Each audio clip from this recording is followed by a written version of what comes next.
Previously on Infants on Thrones.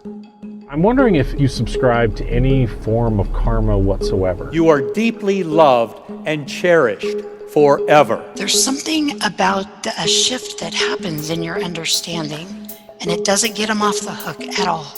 It gets you off the hook. You have nothing to fear. If I'm going to drop the whole notion that there's some sort of like eternal justice, like if you're an asshole in this life, then you die, then you get your comeuppance after this life. We are eternal spiritual beings through multiple incarnations. Like, I have a life now. I'm not carrying around this huge thing like, okay, well, he's got to have to pay now. Okay, well, if I have to drop that notion, which is where I stand. Because I've literally done everything within my power that I could possibly do. You can do no wrong. Then I kind of fall into, okay, well, what will fill that void now? And I find myself thinking about karma quite a bit. You can do no wrong, as long as we realize that we reap what we sow. And now when I go forward and I date, I don't put a burden on these men. I've relieved that from them too. If we hand out pain and suffering to others as part of the lessons we're trying to learn, we're going to end up either making amends in this incarnation or having to live through the pain and suffering on their behalf in that life review. If you're an asshole, then, you know, assholery is going to sort of surround you. So, you know, it's just, if there's some kind of shift that happens, and it's totally worth learning how to forgive. Displaces the darkness of evil.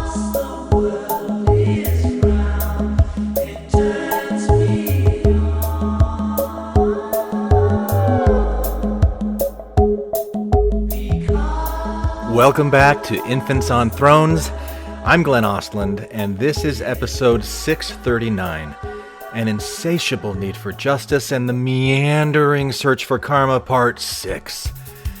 Yeah, we're past the halfway point of this ever-evolving, meandering series. There's still a few episodes left, and today is possibly going to be the most challenging one for some of you listeners. Now, I've been thinking about this quite a bit, because at the heart of Tom's question about justice and karma is this idea of the problem of evil, the unavoidable truth that horrible things happen to people who do not deserve to have horrible things happen to them. So what does that say about the potential nature of God, if there is a God, that he would allow these horrible things to happen to people? How can you just say, let it go and forgive, like Christy did? It's a really difficult conundrum, and today we're going to immerse ourselves in it. But before we do, Tom has something that he wants to say to Adam. Remember the email that Adam sent to us that I read to you in last episode? While I'm a fan of the show, I feel like the rhetoric towards ex-Mormons is demeaning and dismissive of our experience. It surprises me because we are your target audience, and yet you continually disparage us. Now, you already heard my response. Here's Tom's. Hey, Glenn. So I guess I'm back. That email from Adam, that was so cool, man. That sparked a lot of thoughts in my head. A lot. Jeez, dude. And I really do get a sense for his frustration. Whether it's you or me or any of the other infants that have taken shots at the ex-Mormon community or whatever, because I'm pretty sure that I have unintentionally, and probably sometimes intentionally, I've thrown shade at the ex-Mormon community, and that's unfair. It really is unfair, because there is a really vital need for a healthy, strong, vibrant ex-Mormon community. And then I overgeneralize because a few bad eggs in that community seem to rotten the whole thing, and that's totally unfair of me. And it's like, I know that I do that, but I do it anyways. It's so stupid. So I offer my sincere apologies for throwing shade at the ex-Mormon community, especially since it played such a pivotal role in my journey and in my transformation, if that's assuming that I'm done transforming. because I'm not. But that was such a good email. And I don't know, the only thing that I would say to Adam, and kind of echoing or building off of what you already responded to him, so I would just say, listen, Adam, dude,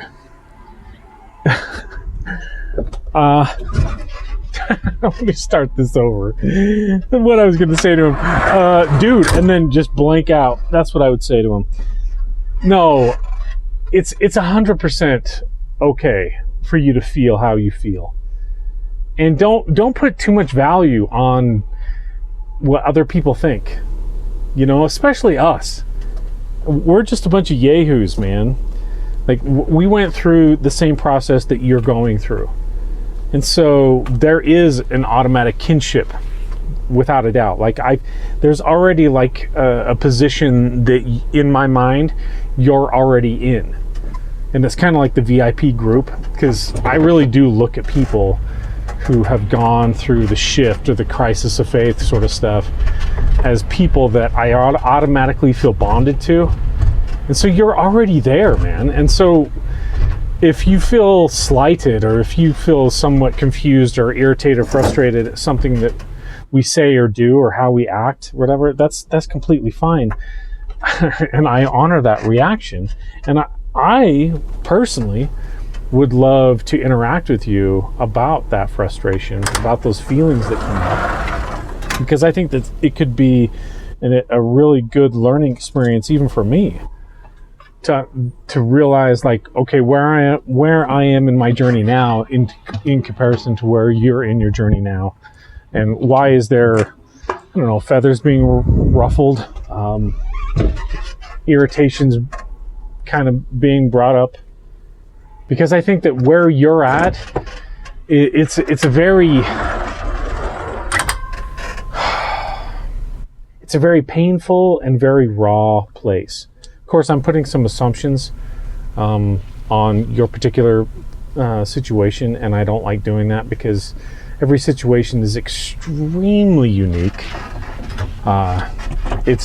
There's only a few like cliches and tropes that actually hold firm throughout most people's crisis of faith. I mean, take for example Glenn's crisis of faith over mine. Holy shit, what a difference. You know, it's like sometimes I just shake my head and like, are there even any similarities at all? But anyway, all I would say to you is that power that you're giving other people, including us, I guess it's not, maybe not, power is not the right word, influence or value that you might be unintentionally giving us, is something very systematic of people who were or are Mormons. We're so used to giving our power and our authority to other people. It's just natural. And when you're in the structure of Mormonism, that's what the structure is sort of built up to do. That you humble yourselves before whatever authorities, whatever figures, whatever doctrines, like you constantly have to submit or humble yourselves in front of all these other things, and you never really get the opportunity to give yourself the authority. Like, you are the person that you should report to, and that's it. I mean, maybe a partner, like if you're married, or if you have kids, you have responsibility, or even some parents, maybe siblings. But even then, I want to throw quick caveats on that, because when you're an adult, dude, you're responsible for yourself. So I really appreciate the sort of the added weight or value that you give to us, but and I especially like and appreciate the compliments that you say that we add some humor, some sort of levity in your life. That was my whole goal. Like, every single feedback that we've ever gotten that makes me feel like what I wanted to do with this project is being accomplished by just making people laugh and like, oh my God, I'm so tired of taking everything so goddamn serious all the time. Like, this thing is so heavy and it's so daunting, and this shifting and processing everything is so heavy. It's so difficult and taxing on me. I don't know if I can do it. If there's a break that we provide for that, like, oh man, you have no idea how valuable and how amazing those words are to me. Honestly, it's just because it makes me feel like all those hours I've put into doing a podcast was worth it. I freaking love it. So anyway, there you go, Glenn. I guess I was talking to him through you. So, yeah. To him through me, huh? So kind of like you were channeling something? You know why? It's very Abraham Hicks of you, Tom. We never give a satisfying answer. All right, now before we get to the panel discussion, I want to spend some time setting it up with another listener who we heard from earlier in this series. Remember Michael Bluth? And now the story of a Mormon family who lost... There is no inherent justice in the universe. Right, that Michael Bluth. Well, Michael had more to say about the problem of evil. So we're going to hear from Michael, and then you'll hear my response, which will also set up another panel discussion between myself, Tom, and Christy. And some of you may have heard this discussion before. It was recorded and released after our first interview with Christy last year in 2019. But it fits so well with this idea of justice and karma, I just had to make it part of the series, and it's definitely worth listening to again. So that's your episode today. Take it away, Michael. Michael Bluth is my real name. I love Jason Bateman. I love Arrested Development. But no, that is, I'm the OG. I am the OG Michael Bluth. I don't really know how we're defining justice. I think we might have different ideas about what justice in the universe looks like.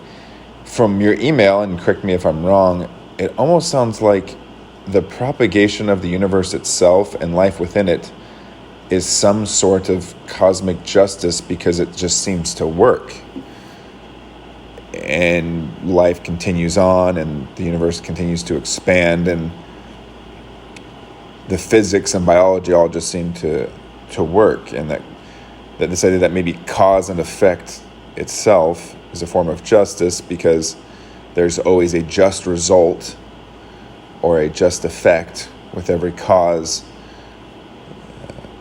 And I don't know if I agree, and I didn't really understand. I didn't really know that's what we were talking about when we talk about justice. Yeah, that makes sense, Michael. I mean, I was playing around with ideas with you. So my idea of justice and your idea of fairness, I'm intentionally stretching the limits of how we normally think of ourselves.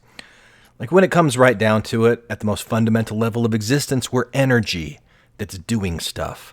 Your body, my body, trillions of atoms that create molecules, cells, tissues, muscles, organs, nervous systems, etc. And the nervous system is creating our personality, our ego, our sense of who we are in the world. We don't typically think of ourselves as the energy of the universe that is temporarily doing us right now. But why not? That's exactly what we are. And this energy has been doing what it's been doing for at least 13.8 billion years, going back to the Big Bang. So in the email that I sent you, I was using my imagination to ask myself, what would fairness and justice look like to that pure positive energy that is temporarily doing Homo sapiens right now? Of course, that energy is also doing everything else as well, right? So from that perspective, isn't there innate justice and fairness at that energetic level? I mean, the energy that is indestructible, that will continue to do what it does long after our sun dies and this solar system and all the planets in it get recycled into new stuff again. Now, why is that not a valid perspective to take when asking questions about justice and fairness? Isn't it a little myopic to only think of justice and fairness from the perspective of human beings? I don't know. I mean, it might be a frustrating way to approach it, but that's what I was trying to get across, Michael. When I say that we can't rely on karma or the universe to right wrongs. I simply mean that there isn't some underlying mechanism within the universe that produces fairness for each of the agents within it, insofar as you can consider an agent to be an individual, maybe human, maybe any sentient being, I don't know. I just don't see any evidence that that's the way the universe works. Yeah, that's fair. You don't see any evidence that that's the way that the universe works. But you made a positive claim. Do you have evidence that supports that positive claim? So you say that the universe that the universe is devoid of a mechanism that makes things fair. Where is your evidence that shows you that the universe is devoid of it? Because the inability to see that it's there, that's one thing. But then to make the conclusion that it just absolutely isn't there because we, the product of energy that's doing all of these things, including our nervous system, that we're nested in this very narrow range of perception, that we look out at the universe and we go, it doesn't happen. I mean, if we're just talking about our lifespans and human beings, then you're absolutely right. There isn't anything that protects the weak from being exploited. That's true. It doesn't. But yeah, I don't know if that's something that we can then extend out to the eternities and the universe and everything. We just don't know. So we know that it isn't here and now. So I mean, what should we do with that knowledge? Again, I'm only talking about the observable universe. I can't speak to which consequences, to consequences I can't see, can't observe in some, future life. I don't know why it would be that way, other than we want it to be that way. It's comforting. It's the ultimate comfort to know that all wrongs will be made right in some way or another. But it feels so similar to a lot of the other comforting half-truths and lies that you're fed when you grow up religious. I'm having a hard time distinguishing between it and others. So I think what you're saying there, Michael, is that because you recognize that growing up as a Mormon, we were told things with absolute certainty that people didn't really know for sure, but actually used the word standing up in testimony meeting. I know the church is true. I know that Joseph Smith is a prophet. I know that the Book of Mormon is true. And then we investigate those things because we care, and we find out, there's really not evidence for the Book of Mormon. In fact, the evidence for the Book of Mormon indicates that it's not true, that it's a fabrication, a 19th century fabrication, is the most likely conclusion when you look at all of the evidence. Okay, so it calls everything into question. And so I think what you're saying is that any kind of story that justice and fairness could be meted out in the afterlife is most likely a result of people's desire for there to be justice. But that desire in itself isn't evidence that it exists. I think that's what you're saying. And I agree with you. So that's all I'm going to say about that. I agree with you. When I say we need to do our own part to create just systems and just results for those people in our sphere of influence, I feel like that's the best we can do. I'm going to agree with that too, Michael, but I'm going to pull a little Elder Bednar on you.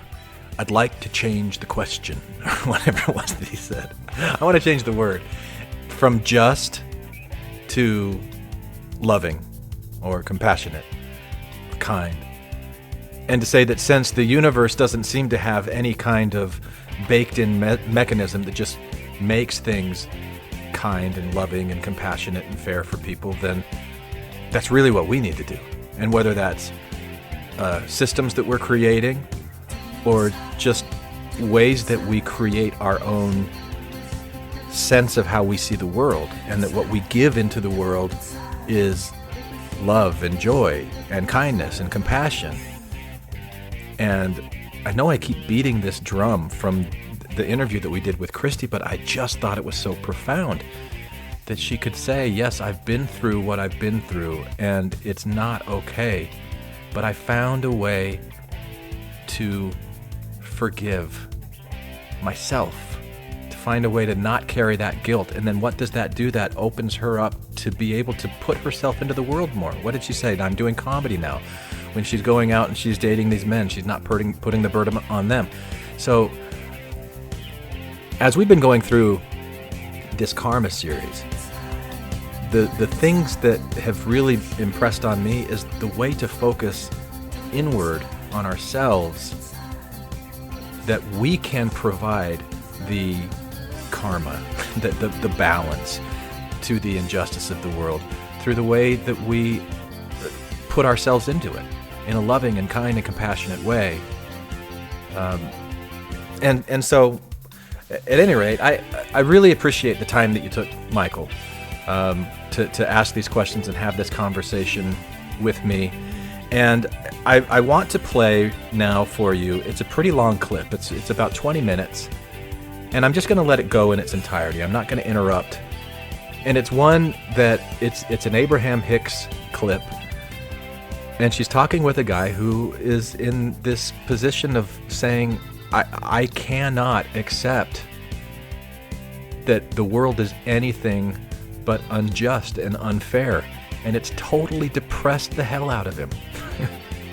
And I think what you'll hear, I don't care if I bias this ahead of time. I listen to this guy, and I hear this guy, and I think he is so compassionate, that he cares so much for people.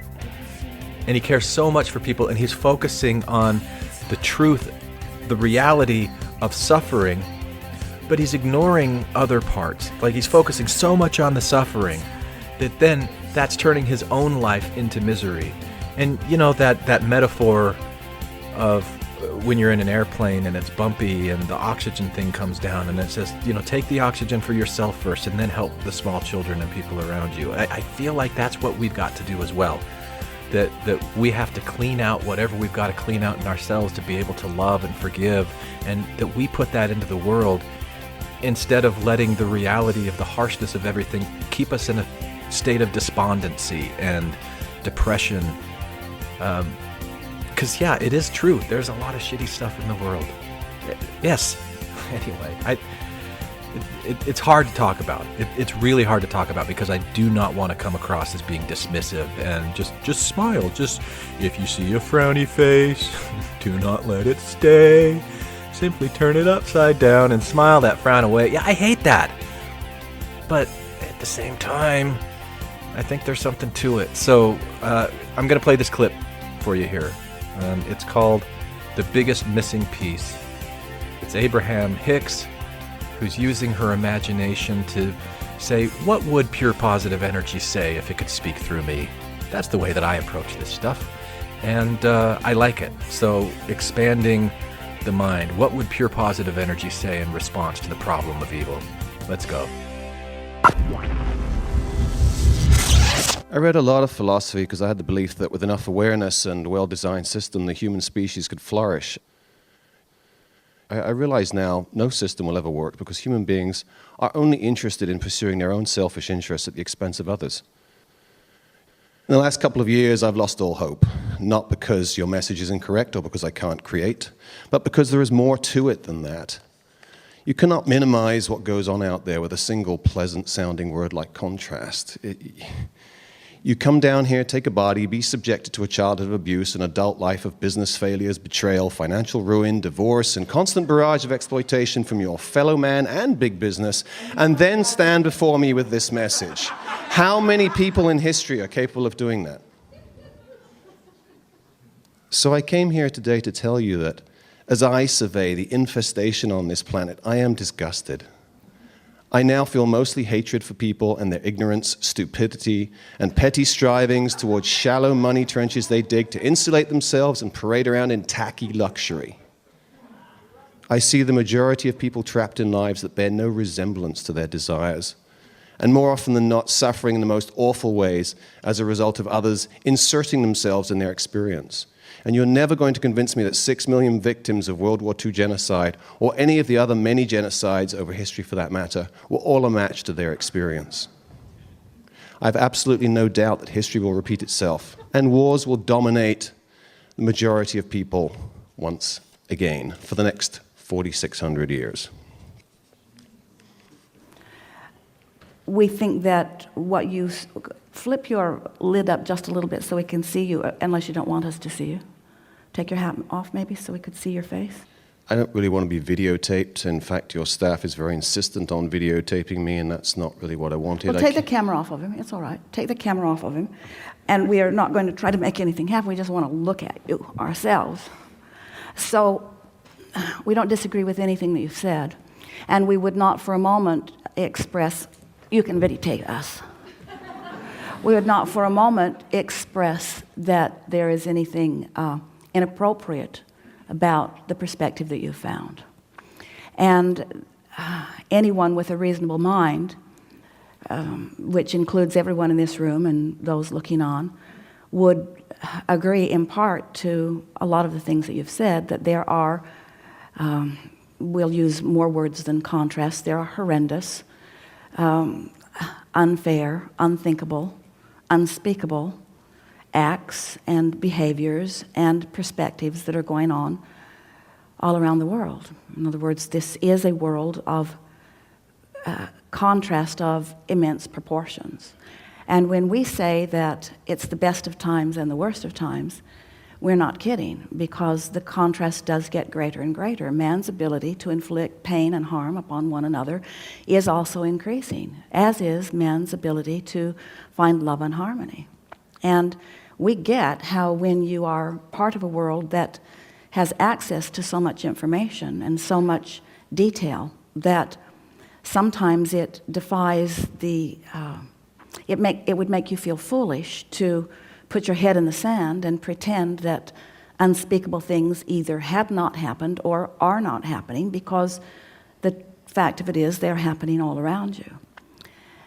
But having said all of that, we also know that every one of you came forth into these human bodies and these bodies of beasts with clear foresight of what was here. Not one of you was told or believed that everything was all smoothed out. Not one of you wanted that, because you believed that you would carve your life out of the content of that which was here. And none of you would have come forth if there had been a promise that you would have not had choices. That's the most important thing.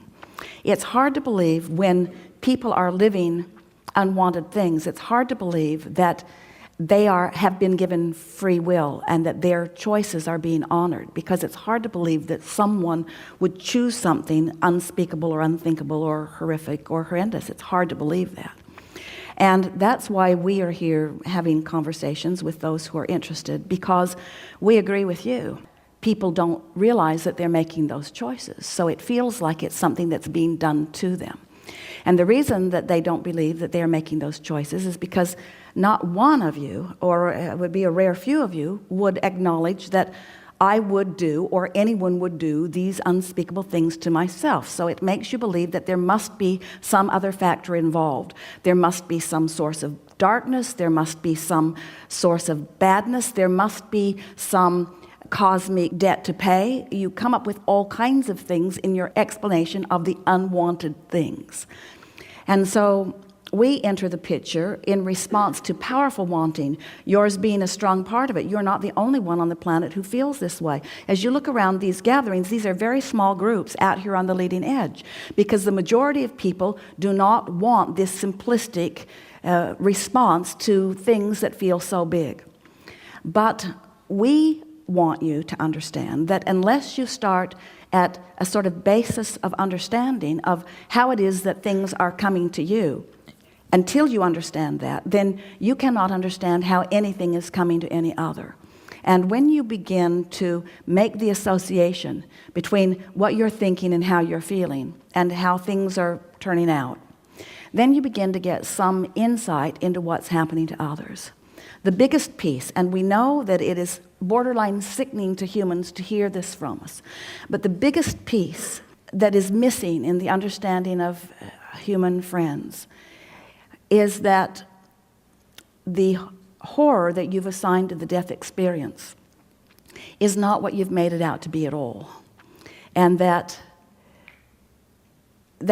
one of the advantages that the beasts give to you, is that they come and go and come and go and come and go and come and go and come and go and come and go, because they reach levels of maturity so much more easily. And so the joy that they feel is proportionately greater. In other words, even though often they come to what you would call some terrible end, that terrible end is very brief in relationship with the delicious romping that they've been experiencing. Absolutely. And humans do not allow themselves that benefit, because humans are so busy speculating the what has gone wrongness that they hold themselves in vibrational discord with the rightness that their own individual lives have actually carved out. This is not about the death experience in terms of it being horrendous. It's about the damage that is done, the unfinished business, the children left behind, the families disrupted, the lives destroyed, and all of the experience which we live in that process. Well, you see what you are doing, and it is unique to you in that your caring is greater than most feel. But what you have done is you are taking upon yourself, through your attention to detail, the burdens of the discomfort of the lives of so many over which you have no creative control. So the darkness that you are feeling and the horror of it, the injustice of it, is because you personally cannot do anything about any of that. But we want to say to you, you're taking so much more of it on yourself than is yours to take, and that any individual that is experiencing any of the pieces of that you're defining is not feeling as badly about it. At one point, early in her experience with us, Esther was watching something on television. It was something that had happened in another part of the world, and it had happened to children, and the mothers were wailing, and as Esther was watching it, she was beside herself with discomfort. And she said to us, Abraham, if I am feeling this much discomfort over watching something from which I am so completely removed, what must it be like for those people who are in the midst of all of that? And we said to Esther, your pain in this moment is greater than theirs, because the contrast between who you are and what you are living and what you are allowing right now is greater. And because in the midst of that, other things are happening to them, other coping mechanisms are taking place. Yeah.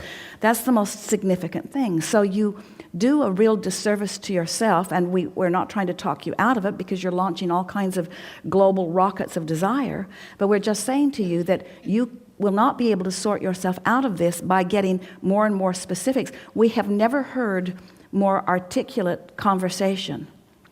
We have never heard words come together more accurately or comprehensively. You are really good at conveying what you are feeling, and you've taken on yourself the discomfort and discord of maybe millions of people and directed it to us in perhaps the most profound and powerful way that we've ever experienced it. And in all of that, we only have simplistic answers for you. Those answers are, life is supposed to be good, not just for Esther and not just for some, but for all of you. And when it isn't, something has gone terribly wrong. Yeah. And every single time, the thing that has gone terribly wrong is that an orientation or a perspective has been developed and practiced to the point that other evidence can't come in. In other words, when you have decided something in a very powerful way, then it must be, because law of attraction will always present to you exactly the package that you are practicing all day, every day. You've got no argument with that. And so we do not sense that your life reflects this now in this powerful way. At one time, yes. But we want to say to you that you are taking more upon yourself. This is really what we would like to say to you. In the same way that Esther, through allowing Abraham, is a voice that really perpetuates more and more people coming into their personal alignment and allowance. That when someone is articulate and accurate as you are, presents an opposing point of view, that you are, in essence, not creating for the masses, but you are presenting a vibrational forum that allows that grid to fill in more easily. Because you cannot be a vibrational match to something without perpetuating it. You just cannot be. So, silly as this is going to sound to you right now, we want to say you're just having one hell of a step one moment. You're just having that I know what I don't want moment. And if you were not, from the core of your being, someone who understood so profoundly that that is not the way it is meant to be, you would not be experiencing the discord and discomfort that you're experiencing. In other words, the enormity of your outrage. Jerry said to Esther, you're aware of Jerry? Oh yes, I've met Esther and Jerry at their house. Jerry said to Esther, he's writing to her nearly every day. He said to Esther, I understand the profound depth of your love for me by the profound depth of the pain you are feeling in believing in the absence of me. And this is sort of what we'd like to say to you, is that we know of the depth and the power of who you are and what you are really wanting. You are a powerful being who understands well-being at the very depth of your being.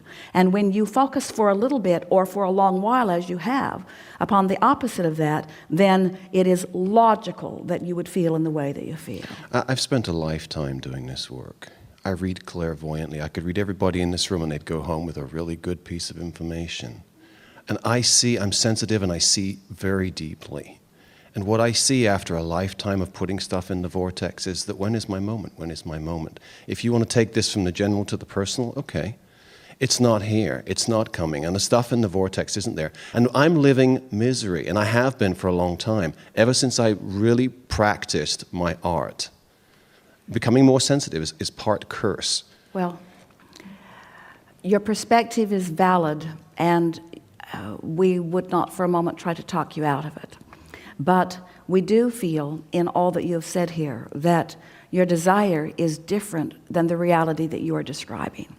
And that as long as that desire is pulsing within you, and it is, that we will continue to give our undivided, whether you believe it or not or even care or not, we will continue to give our undivided attention to that. And we want to say to you that you represent not necessarily large numbers of people, but you represent in your discourse here the perspective of humans that believes that they are not the creator of their own reality, that they have no creative control.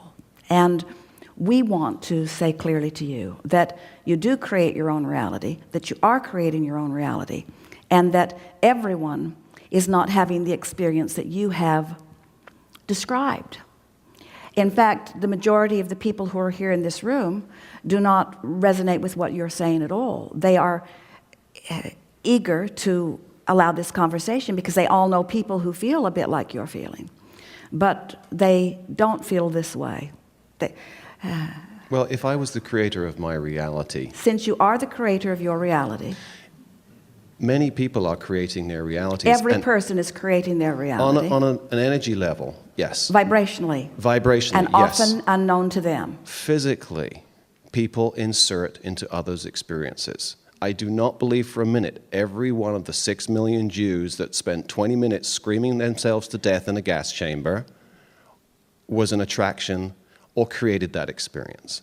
Nor any of the other genocides, Rwanda, any of them. I mean, there. Even if in the most simplistic. Here's the most significant thing that we want to say to you. It is not important to us what you believe, because what you believe is yours to believe. It is important to us what we know to be. It is important to us that we know what we know. So we have discovered that by knowing what we know, our life is one of joy. And you've discovered that by knowing what you know, your life is one of misery. We just want to explain to you that there are choices. We don't disagree with you that most people don't know those choices. We don't disagree with you that momentum happens and people focus upon the reality around them. We don't disagree with you that people push against a lot of things. We do not disagree with you that there are people that are evil in intent, that find ways of putting people in precarious positions. But we will never agree with you that the world is without the ability to create its own reality. We will never. I'm not saying that. I'm saying if you're in a situation that is out of control because other people are in positions of power. Out of control because vibrational momentum has caused it to be that. I want to ask this audience for a moment, are you all right for a little more discussion? So they're enjoying the discussion. Thank goodness, because I know this is an unpopular question. It's all right. I've taken 2 years to come here, and I've had this conversation with you on the astral many times. And last time I tried to come here, it was no, and this time it was yes, so here I am.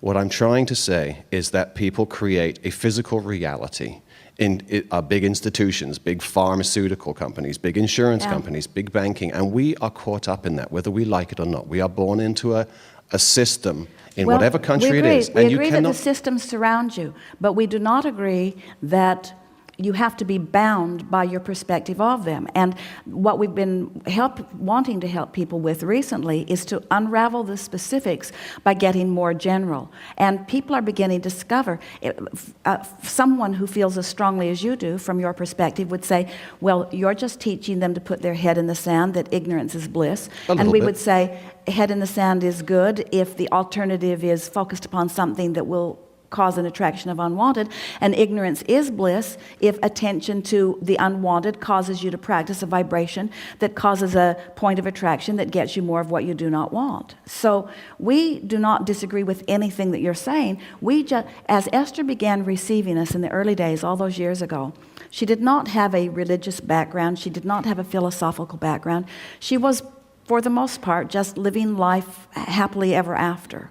So, and Jerry had endless questions. It would not have been unlike Jerry to have presented a question much like the one you've presented in those early days, because he was always riding in on his white horse with his white hat, trying to right the wrongs of the world, and felt great frustration that there were those who were not cooperating with that intent.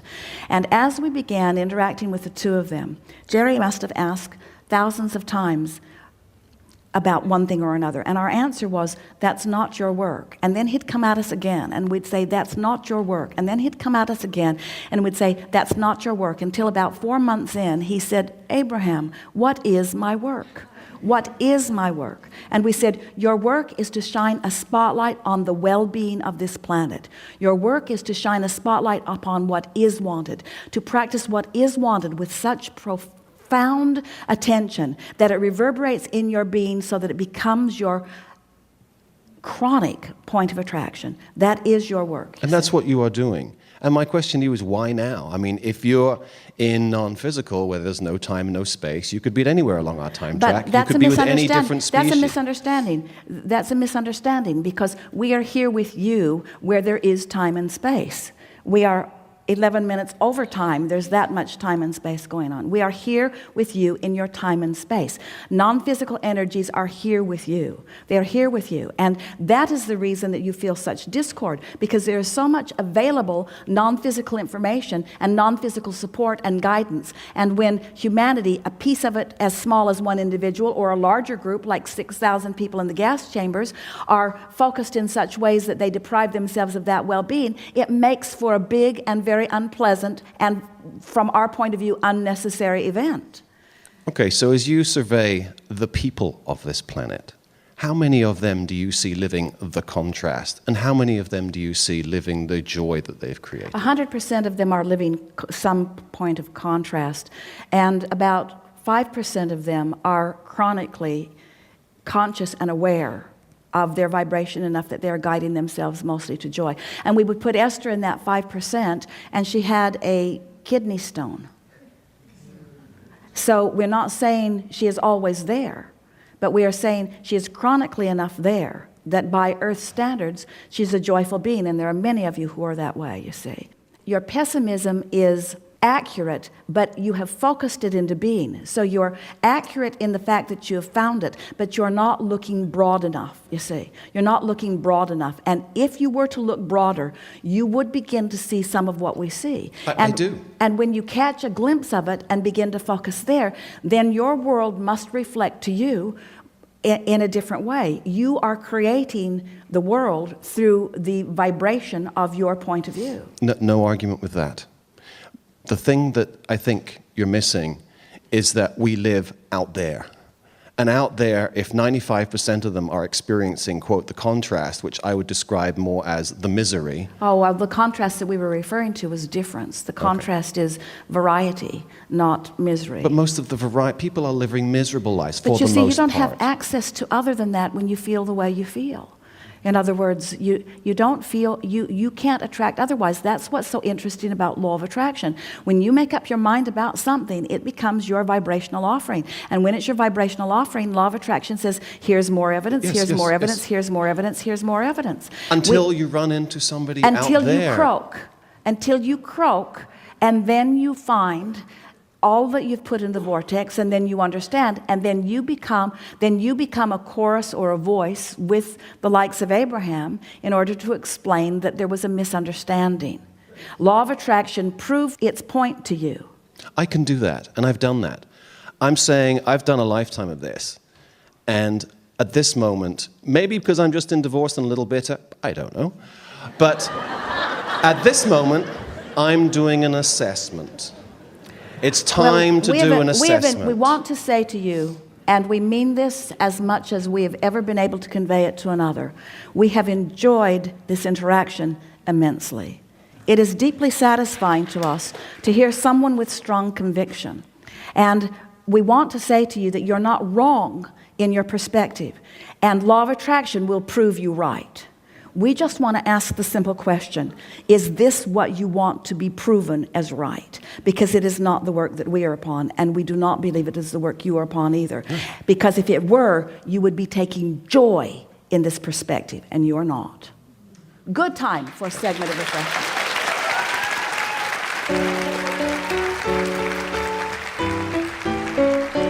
I read a lot of philosophy because I had the belief that with enough awareness and a well-designed system, the human species could flourish. I realize now no system will ever work because human beings are only interested in pursuing their own selfish interests at the expense of others. If you chance to meet a friend. In the last couple of years, I've lost all hope.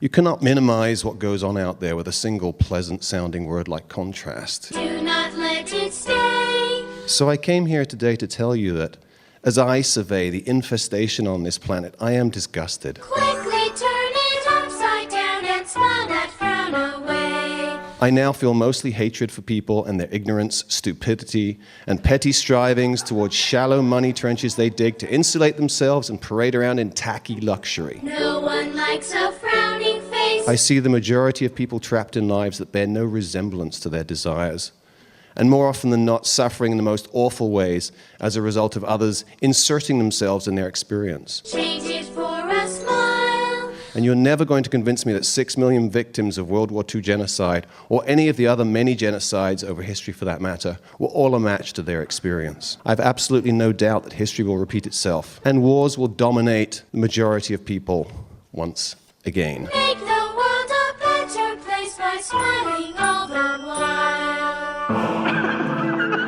This is Infants on Thrones. Today, I'm joined by fellow infant Tom Perry and our newest, bestest friend of the podcast, Christy Johnson, who we just interviewed for her documentary, No Crime in Sin, which is streaming now on Amazon Prime. But the clip that you heard at the introduction here was from a man who was attending an Abraham Hicks workshop. Who is Abraham Hicks, you ask? Well, let's take a stroll back through time, shall we? Let's use our imagination and imagine that you are one of your early Mormon ancestors who joined the early Mormon church because you were excited about this prophet/mystic guy named Joseph Smith, who was getting all kinds of messages directly from God. telling you that you can also receive direct messages from God. And the excitement of all of this just brought you and so many other people together out of the pure joy and excitement that you found in having these kinds of conversations about these kinds of things. Can you picture that? Well, now imagine that instead of Joseph Smith, it's a woman named Esther Hicks. And instead of speaking for God the Father of the Old and New Testaments and all the coolest religions, that she was speaking for and on behalf of the cosmic intelligence of everything that ever is, was, or will be, that she named Abraham. And that Abraham, this cosmic intelligence, actually speaks through her. And then baked into these messages, coming through Joseph and Esther, are things like the eternal nature of intelligences, the eternal progression of man, the idea that as man is, God once was, and that as God is, man may become, and the idea of spiritual gifts, the power of faith, that as a man thinketh, so is he, that the worth of a soul is great, that man is that he might have joy, that there must needs be opposition in all things, but that all sins are wiped away, they're wiped clean by a loving God, and that all these things shall give thee experience. But instead of the opposition, and there must needs be opposition in all things, let's call that contrast. Because that's what Esther Hicks, or Abraham Hicks, calls it, and that's what this guy in the clip that you just heard is responding to. You cannot minimize what goes on out there with a single pleasant-sounding word like contrast. If there really is this loving God, why is there all of this contrast? How can it be? It doesn't make any sense, and I'm not going to take it anymore that you just use a simple, clean name like contrast or opposition to explain away the problem of evil. It's very similar to what many of you have also felt about these ideas that came to you from Joseph Smith. So that's what we're going to be talking about today. And I'm so grateful to Tom and to Christy for engaging me in this conversation. And I hope that you enjoy it as well, because here it comes, right now. In that, or whatever we're going to be discussing this evening, I actually got hooked up to some of her recordings back in February, and I was mesmerized by them because I was like, wait a second, I know this voice, right? So I used to write down notes and listen to her, and I don't even know who referred me over to her or how I found her. And I was just like, wow, that makes a lot of sense. So I was freaking out, like when you brought her up and said, hey, you want to come back? And I was like, oh my God, that's so weird. No, that's yeah, the good. universe is. Well, good or bad, because boy, I am going to be the poop on this parade, I guess.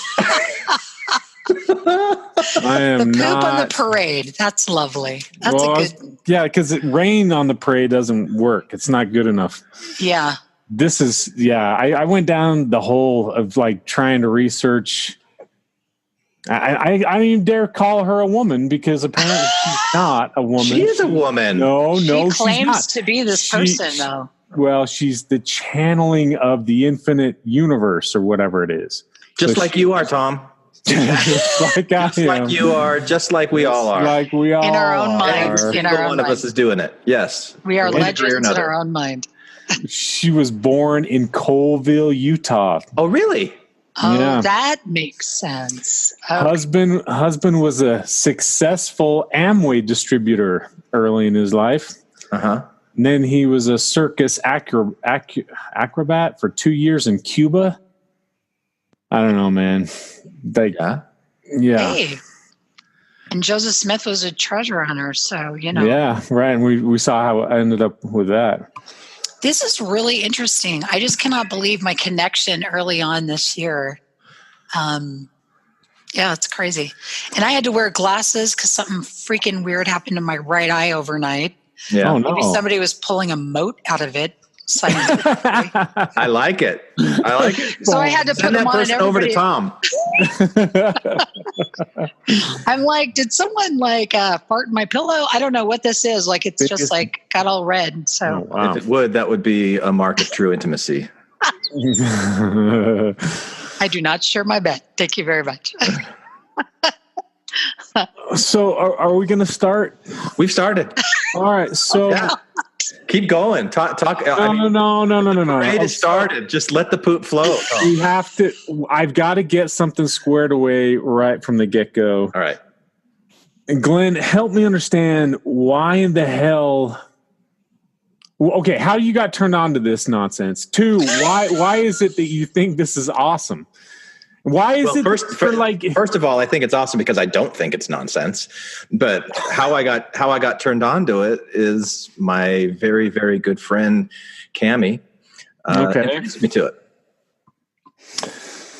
You're not going to make me listen. Cammie gets the pass. Like she's yeah. All right. Is that what you're doing? You're going to make me throw her under the bus? No, you don't have to throw anybody under the bus. Okay, good. I don't want to throw anybody under the bus. And I want your honest response to this. You don't have to pull any punches or hide anything. All right. So if we are just going to go off that 20-minute clip, first of all, how is it that you didn't pick up on the fact that no one wanted to touch this with the 10-foot pole? Do you think that there might be a reason why? I mean, this thing is... You're asking the wrong question, Tom. The real question is, do I care enough to leave it alone? And the answer to that is clearly no. I want to talk about it. So, I mean, if my friends here don't want to talk about it, I'll find other friends to talk about it, and that's cool. And my friends, I do want to talk. So my friends here want to talk about, but I like talking about this. Okay. I do want to talk about it, but I'm mostly, I don't know. This is so strange. This is so strange. It's off. It's like it took me. So the first time you sent it, I was so confused that I just kind of spaced it off. I'm like, I have no clue as to what is happening. And then the second time, when you reminded me the other night or whatever, the other day, and when you're like, did you listen to it, Tom? Did you? I mean, because I really want. And so I'm like, all right, I'll go back and refresh my mind. And so I did, and I was paying attention. Yeah. So let's, and just so that you know, Christy, we did 2 episodes earlier this spring that were called Conversations with Quad, and I presented it as this fictional writing that I did that was based on a book called Conversations with God. And it was kind of like channeled writing that I like tapped into. Like I would ask my inner self these questions and my inner self would give these answers. Mm-hmm. And I don't have any problem at all saying I'm using my imagination to do that, to play those different roles. Sure. To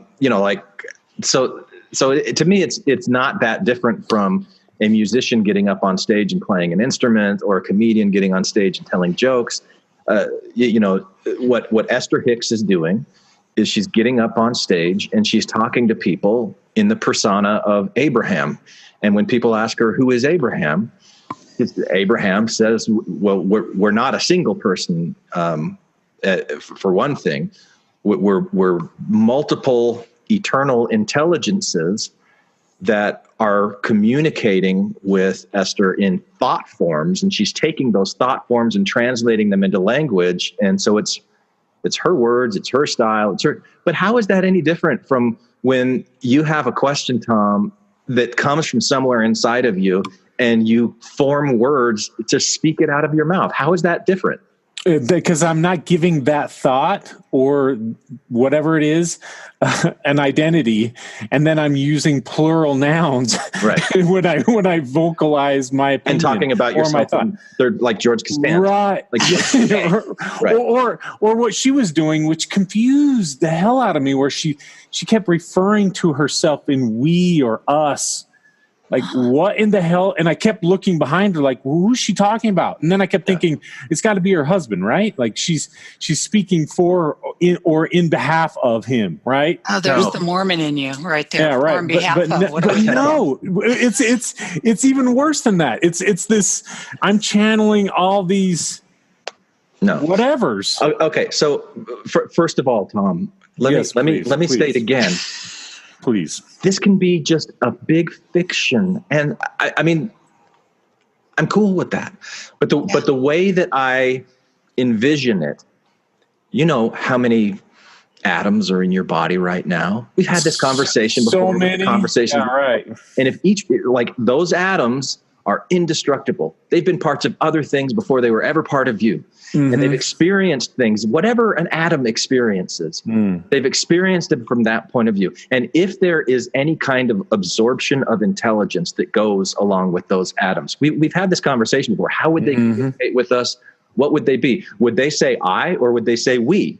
And what the Abraham, what it presents itself as is these multiple cosmic intelligences that are all focusing at a similar vibrational level. And I know that sounds kooky, but that Esther comes to them at that same vibrational level, and she gets thoughts and impressions just the way that you get thoughts and impressions, just the way that I get thoughts and impressions, and she expresses them.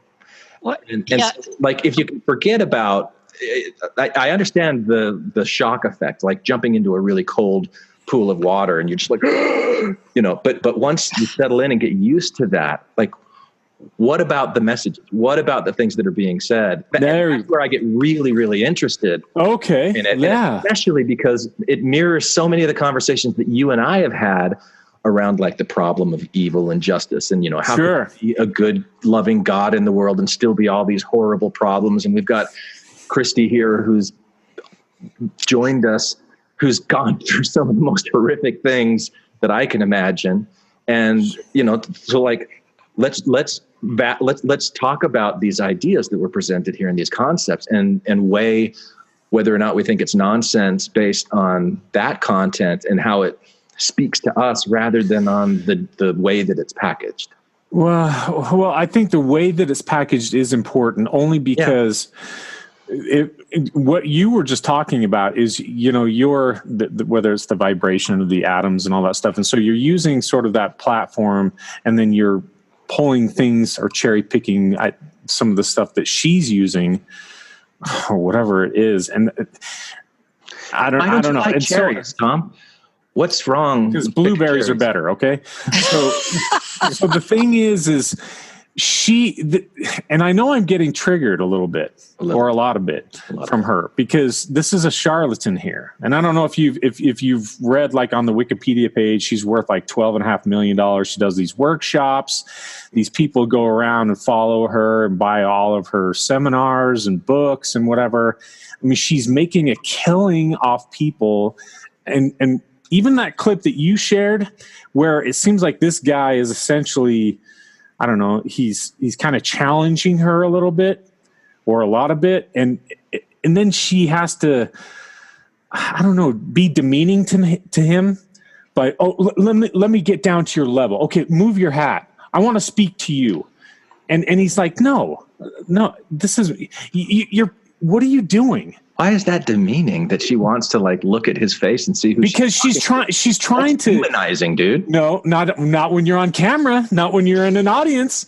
He didn't want to be on camera, and he never was. No, she was. This is her thing. She has control. Okay. She's the one she's actually manipulating the entire environment to her benefit. And so when she comes down to his level, says, I'm going to speak to you. And then all the stuff that she says, she did so much deflecting. She didn't actually answer a lot of his points and questions, which were really good, by the way. Instead, she took. You're going to have to defend those two claims there. I'm more than happy to. I hope you wrote down examples of where she did. I didn't write them down, but I was hoping I'd love to go to them. Okay, cool. But the fact that she keeps saying, you're being pessimistic. And what you need to do is you need to be optimistic. And he's like, no, I'm actually talking about real. What's happened real, like in the world, like other people's decisions and behaviors can actually affect you and your life. Tragically, everything. And what you're saying is, oh no, you can just snap out of it. And I cannot. All right. I mean, I don't know, dude. And you know that she has a connection to The Secret, right? Yeah. Yeah. Okay, cool. Well, I just wanted to make sure. All right. Are you talking about the book, The Secret? Yeah, or the movie. Yeah, whatever. Yeah, and the movie. There were two different versions of The Secret that came out. One of them included her and her husband, Jerry, and the other one didn't. And one of the clips of hers that I've listened to is where she talks about the reasons why behind it. But yeah, so I'm familiar with that. And the reason is because this idea of the law of attraction that she brings up in the course of this clip that we did, and that's really what The Secret is based on. this idea of law of attraction, but she doesn't really agree with the way that they've used the law of attraction. And she doesn't really ally herself with The Secret and what's happened out of that movement. But I am familiar with that. But I want to open this up to you, Christy, to anybody that's sitting on this. And I'm interested to know what you saw or what you thought the message was. But I also want to know how you would respond to the concerns that Tom has here, because I fully understand and accept the validity of every single concern that you have there. Like, you're going to validate all my concerns, are you? Yes. Yeah. Thanks, buddy. This is so beautiful. I need a tissue. Hold on just a second. Hold space. Brotherly love. Tom's got plenty of tissues next to his soiled socks. I just think it's important to, what I've learned through my life is I don't discount anyone. I always try to give people a chance. I've spent so much time in my head, and I think it's okay to allow yourself to be open. After leaving the Mormon Church and having been born in it and raised in it, knowing that was all based on lies, with bits of truth here and there, but mostly lies. And when you get down to it, and that was shocking to the soul and to my brain and my system and my spirit, that throws your whole world off. And then you become very critical of anything else that's going to come in. But it takes time, to heal from that. And, but I have allowed myself to study different things. And I'm always like, well, what if they're right, though? What if they are onto something here? So I don't always, try to think like, oh, it's the way they present themselves, because, some people aren't sophisticated and some people are too sophisticated. So it's kind of like you just have to listen to the message. And if it resonates with your spirit, there might be some truth to it. Well, I think what you're saying there is important, but I also want to just throw this in there as well. Coming from a Mormon background, we have to acknowledge that we were manipulated. And there's even a systematic, I don't know if it's like a cultural pot that we're all put in, where it kind of forces us to be gullible or even easily manipulated. And because we don't, you're not really taught to think for yourself. Like you said, those that go through the faith crisis and all that stuff, you have to learn the critical thinking skills that a lot of other people that aren't in that melting pot of being manipulated in the Mormon Church already have. So we have to learn that at a later stage in our life. Yeah. So that's why I still think that it's really important to pay close attention to those triggers or those things that happen to us that still make us easily manipulated. Like I can be. I know that I'm still gullible. I still know that I can be manipulated easily. I can be taken advantage of. Whether it's an MLM or whatever it is, I know that I can still be sucked into this stuff.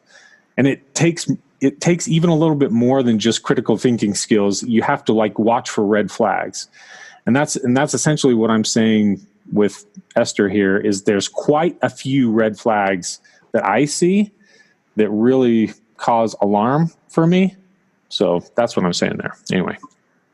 No, and I think you're absolutely right, especially when you leave the church. People who have not either been raised in it or when it's so ingrained into you, people don't understand what we've had to go through. And it is more than just leaving a religion. It is literally your entire soul and your being and everything that you are, and you have to learn those critical thinking things, because people can still take advantage of you. Boy, that was really well said. You did a good job.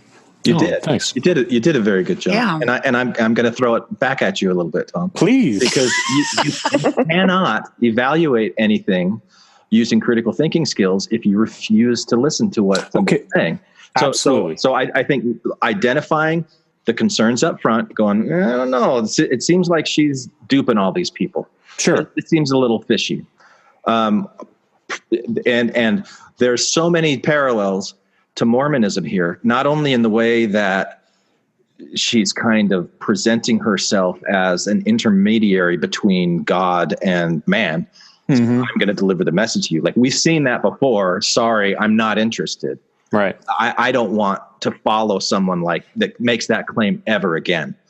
And there's also the parallels, and some of the things that I find most interesting about the content of this thing is some of the things that she's saying, I see mirror some Mormon beliefs and worldview very closely. And, and that can be very triggering too. And so I can see, and this is why I say with all sincerity, I validate all of your concerns. They're totally valid concerns. And I share them. And I shared them when I first came into not only this Abraham Hicks stuff, but all of it, like talking with Krista the Psychic, who we've had on the podcast before. And, I always have that in the back of my mind, kind of. That's why I have to say it's a fiction. That's why I have to say, okay, I'm going to accept this as a fiction. Now it's not like I'm dismissing the red flags. I'm just moving them off to the side so that I can. That sounds like dismissing to me. I think he's just giving it a chance. I think, you know what? Sometimes it's okay to step outside like your head, though, and put those things aside a little bit and maybe just be a little vulnerable. And willing to be receptive. This is interesting because I think you're, I'm following your line of thinking and I'm entertaining it. But I will say if you realize that what you're going to put yourself into, like entertain these thoughts or even let them digest in your mind and whatever, you have to also acknowledge that there's going to be some things that could sneak in, especially if you know of the red flags and you're still willing to turn into the construction area, realizing that you could essentially get stranded or your truck is going to get demolished or whatever it is, knowing like, well, I'm going to take a chance. Yeah. If you know the risk is moderate to high and you still go down that path, hey, Well, I would hope that our friendship would be one, Tom, where you could look at me and say, that guy's wandered into the construction site and he hasn't been dinged in the head too hard with too many things. Well, but he's only called for a tow truck occasionally. Yeah, right. But don't we all? That's true. What's interesting is to hear something like this and to test it. Yeah. What if you test something? What if you put something out there in the universe and it actually comes through? Would you believe that there is some truth to maybe part of it? Well, that's a really good point. But you also have to take into consideration that you're completely subjective, right? I mean, you can't play that off as, well, my experience is now objective for others or to everyone else. So if you do experience something and I guess I'm playing in the spiritual realm. If you're feeling something, if you're getting a connection or something's happening, you have to acknowledge that that's individualistic. I think so. I do too. I think it's individual. I'll tell you something. I'll give you an example. What is that guy's name? Tony Robbins. I was really into him for, I think he's wonderful. I don't know anything bad about him, but I remember years ago, I was reading his book, Awaken the Giant Within, and he was talking about throwing things out in the universe, just writing a bunch of stuff and then just saying it out loud. And it was interesting because I was leaving the state of California and moving to Washington. I didn't know what job I was going to have. I didn't know what was ahead of me. I was just moving and taking starting a new life. And I ran into a friend, and I talked to him on my way, just literally pulled over, saw him. And I said to him, he goes, "What are you doing?" I go, "I'm moving to Washington. I'm going to be doing some voiceovers and I'm going to be on the radio." And he goes, "Wow, that's really incredible." And I said, "Well, thank you. I hope to do very well out there." And didn't know what the hell I was talking about. But I knew that that's what I wanted to do. So sure enough, I get into Washington, find a place to live. And I answered this ad of a newspaper that had something for radio sales, like to sell space on radios. So I answered the ad, don't have any experience in sales, never want to be a salesperson. I sent in my resume. They called me in and they're interviewing me. And they're like, your voice is extremely unusual. Like it's one of those raspy, voices that people like. And I said, "Oh, thanks." And they said, "Well, would you ever think about maybe being on the radio? Have you ever thought about that in your life?" And I was like, "Yeah, And then they said, so then I started actually being like, they taught me how to be a producer for a lady. Long story, I end up producing a radio show and I end up being on the radio and I ended up starting to be requested to do voiceovers for commercials. That's cool. And that happened within a year of me moving to Washington. So that was kind of cool because I said it and then it kind of came into fruition just by answering an ad for a radio station to do sales. No, that's really cool. Just my little story. But I don't want to. It's okay. I'm a big girl. You can just say. Well, all I would say is just as a disclaimer, caveat on that is that, that's a hit out of however many misses. Even in my own life, I could probably share, I don't know, a dozen different stories of where I tried to think something into fruition. I mean, the biggest example to me is to become a sports athlete. I spent a lot of time visioning and practicing and training to become, like an all-state football player. And it just, like, I kept running into, whether it's physical barriers or mental barriers or, team environment barriers, whatever it is, coach limitations, but I never got there. Now, I mean, what is that? Is that the fact that I didn't believe it hard enough? That I didn't wish it hard enough, that I didn't want it hard enough? Because all that's bullshit. I wanted that more than anything. In fact, I have vivid memories of obsessing about that more than anything else in the world. Like nothing else existed besides wanting to play football. So, it's like... Why do you think it didn't happen for you? I think there's multiple factors. I think whether it's my biological body or whatever, whether I do think that my body has limitations and I can push them and sometimes exceed my limitations depending on my skill set, my training and practice and all that stuff. But I also think that there's a lot of environmental factors that I have no control over, like my coach, all the other teammates, how often I'm played, there's so many elements to my success as a football player because there's, so many players on the field at one time. It's like hitting the lottery a dozen times in a row almost for a football player to be that successful. And so that's why I feel like it didn't really do me a lot of good to put all my chips on that, thinking that was going to pay out. If in reality, if you pull back and you look objectively, the odds were really, really against me being successful. So it really played out the way it should have statistically. But if it would have worked out, then maybe I would have had that same story like, hey, I committed myself, I tried hard, and I believed in myself, and look at me, I'm a success. Now I've got my own shoe line, I do commercials, I'm a multimillionaire. It's like, okay, yeah, but you're also 1% of 1% of 1% of 1%. You're that lottery winner, and congratulations, and that's great. But no one really looks at the hundreds or thousands of people that didn't get there. They tried that same path that didn't quite get there. And instead it's more like, well, just keep trying, try something else. Yeah. It's like until something else sticks, I guess. That's really, it is interesting what you're saying. It's like, with our film, if I can just talk about that for a second. Sure, yeah. Like, people are always asking, like, how did that happen? Of all the thousands of cases out there, how did yours happen to fall into getting a documentary made? I do not know how it happened. I mean, I know what happened. For me, I saw one of my friends online. It was that Michelle girl that I grew up, was a child with. And she was she's writing a book, and she had posted about her abuse. I contacted her and was like, man, I went through the same thing at the same time. So she was like, you need to call this phone number. There's a group called Restore Our Humanity. They're out of Utah. Just call them. They'll talk to you. They're good listeners, and I said, oh, okay. So I called him, and Mark Lawrence happened to answer the phone that day. And I talked to him for a while, and he was so kind and loving. And I just was not used to that. And then he said, I have a friend who's a filmmaker who's been working on stuff, and he said, "Would you mind if I gave him your information?" And I said, "No, not at all."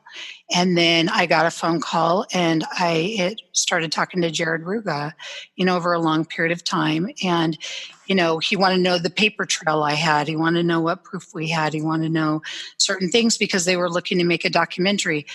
Why that happened for our family over other people, to me, that was just like some kind of an interruption that was made in the universe. Mm-hmm.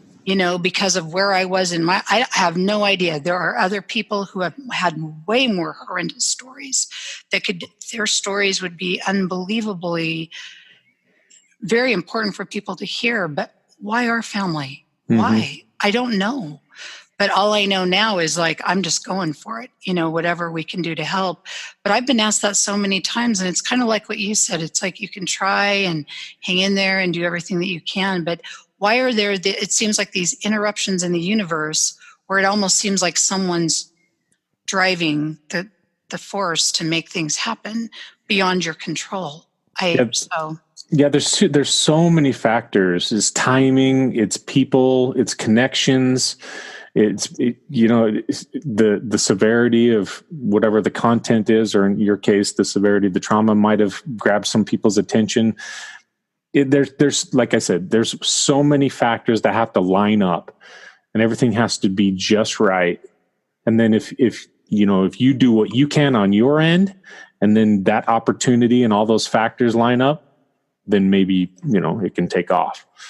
Yeah. Tom, can you tie this back into, as I know there's a connection. I know there's a reason why you're bringing this up as a resistance that you have to what you're hearing from originally, because this isn't really what the guy was talking about, but it's got to be related somehow. So the guy in the video, you mean? Yeah. Well, originally the tangent that we were just on is because we were talking about kind of like what The Secret's based off of. If you think it, and it'll happen. Oh, the law of attraction kind of thing. The law, whatever that is. I haven't read the book, so speak it into existence. Right, speak it into it. Which isn't really, yeah. Okay, I got it. Yeah. Anyway, so should we go into what this guy was talking about? If you're ready. Oh, Tracy's got something she wants to say. Okay. Let me unmute you, Tracy. Go ahead. I was just wondering if you think that, Christy, your father being willing to come on might have had something to do with the documentary being on, because most abusers aren't going to go on and admit what they did. Yeah, thank you so much for asking that. It's interesting because we were going to meet with our father with or without him agreeing to be on film. So we told him ahead of time when we were asking him if we could film him, we don't have to have this crew. We want to meet with you anyway. But yeah, the fact that he was in agreement to that, we were shocked. So I do think that was just another thing falling into place that helped bring about this documentary, because I can't imagine it going as well as it did without his participation and his vulnerability and being able to be, raw like that, whether he was faking it or not. It was, people needed to see that. So,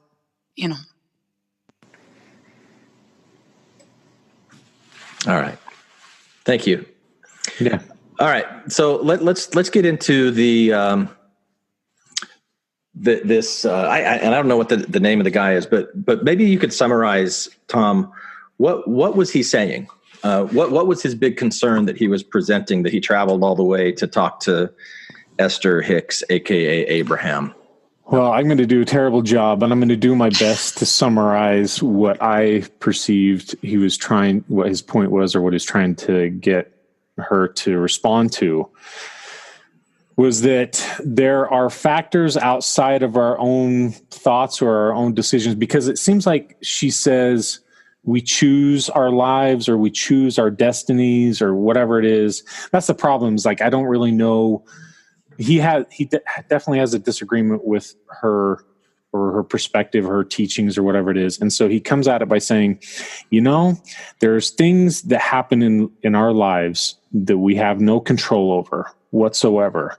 And the fact that you continue to tell me or us, and he says, I spent a lifetime talking about this or thinking about this, that there are just some external things that happen that we have no control over, and they're terrible and they're tragic and they're awful. Yeah. And we're victims of that, whatever it might be. And then he brings up, of course, the Holocaust. Yeah. And he says, are you going to tell someone who endured the Holocaust that they should have just thought about it harder, or that maybe they chose that circumstance? Are you telling me that they chose to be there? Yeah. To endure that, and that there's some glorious outcome after that? Because the honest truth is no, it's a horrific thing. And there's got to be a way that she or all of us need to acknowledge that some existences or some lives or some experiences for some people are just so tragic and so awful that we need to validate that experience by not diminishing it, saying, well, your tragedy, your trauma is still something that you should cherish and celebrate. No, it's awful. And most people died from it. So can we just say there are terrible, horrible things that happen to people, and that is it? They didn't choose it. It was out of their control. It was, and why is it that, yeah, so I guess that's what I'm saying. I could go on, but yeah, that's essentially what it sounded like to me he was saying. And then she continued to use her propaganda by saying, by saying, okay, I validate what you're saying. Yeah, and what you're saying are words. All right, I'm hearing your words, and we'll go along to her response later. But, but first, I want to grade your summary if I can. Please, can I assign it a grade? Yes, please. I'm going to give it an A, maybe an A minus. There were a couple of things that.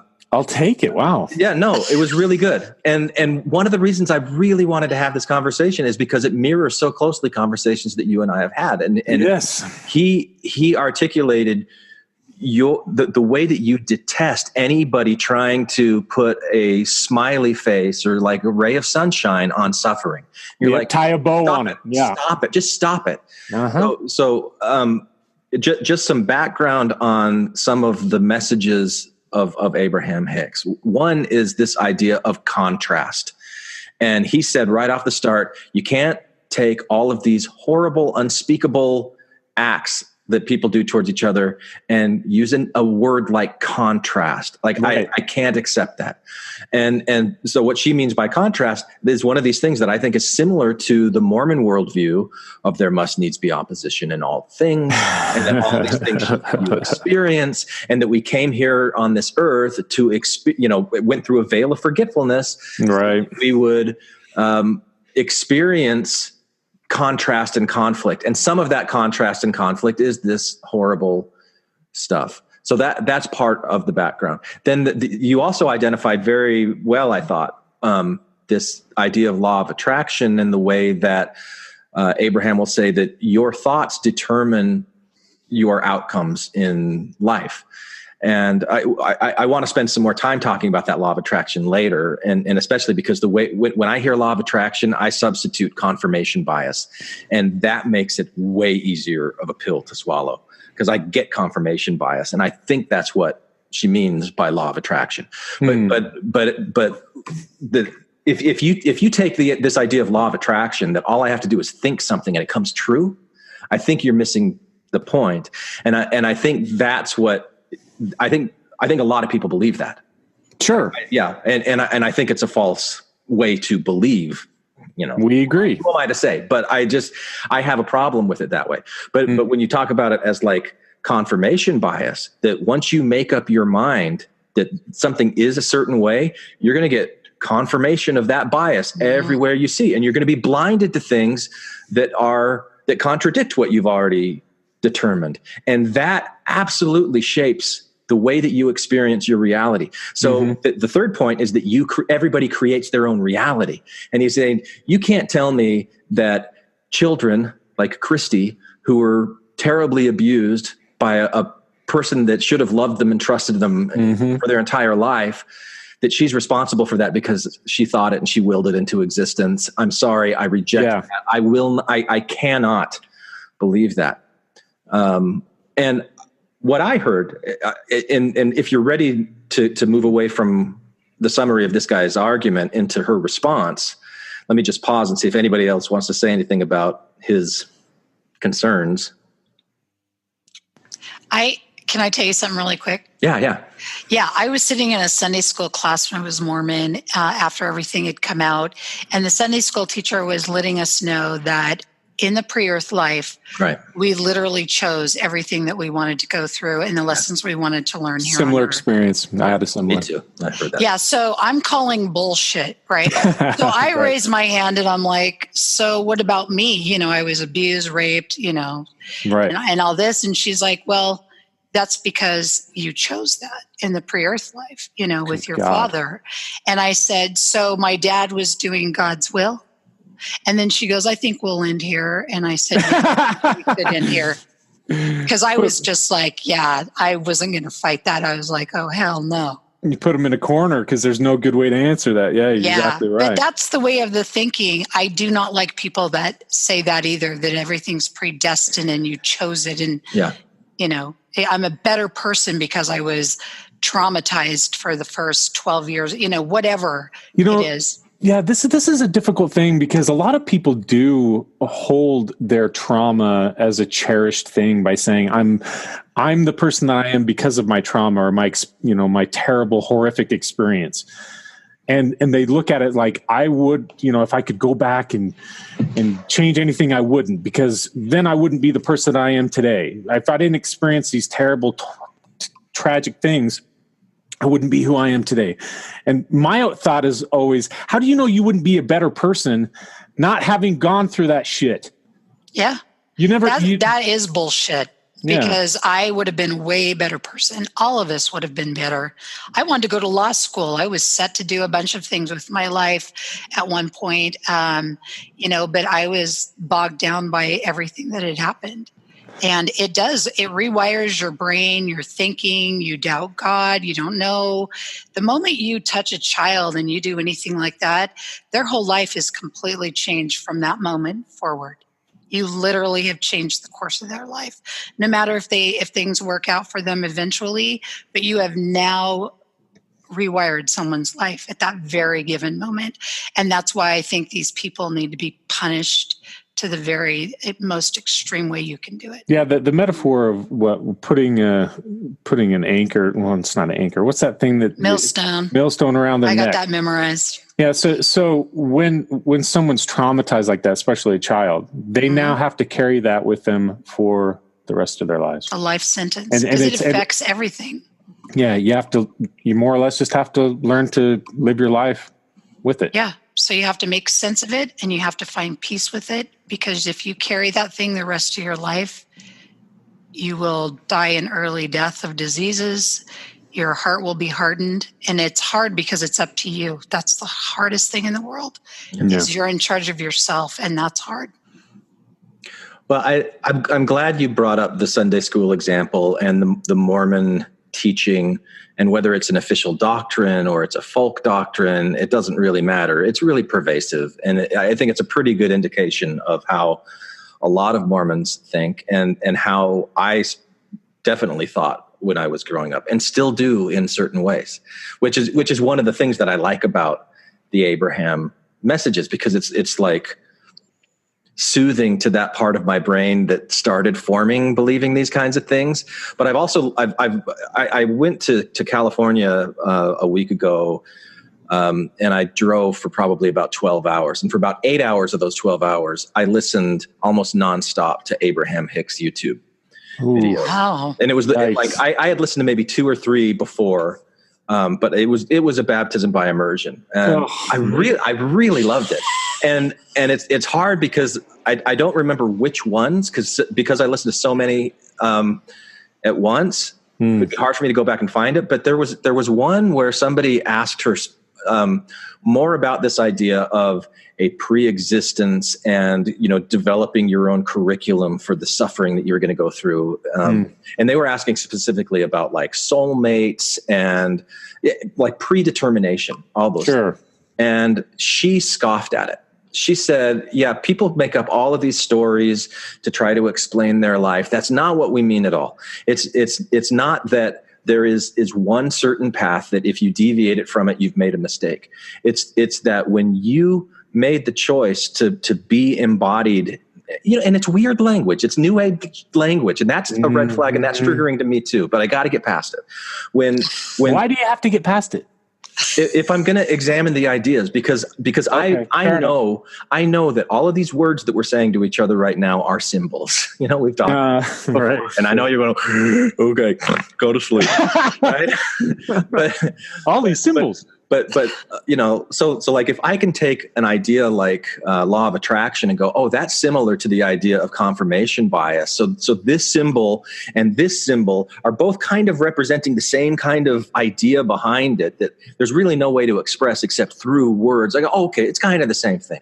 So that's what I mean when I say I get past it. I don't get so hung up on this law of attraction symbol that has so much negative bias around it because of my thoughts about new age and kooky stuff and all those things that we talked about before. So I go, all right, I'm going to discard my biases with that so that I'm not getting away from confirmation bias as much as possible and being open to it. So the idea of coming into a physical form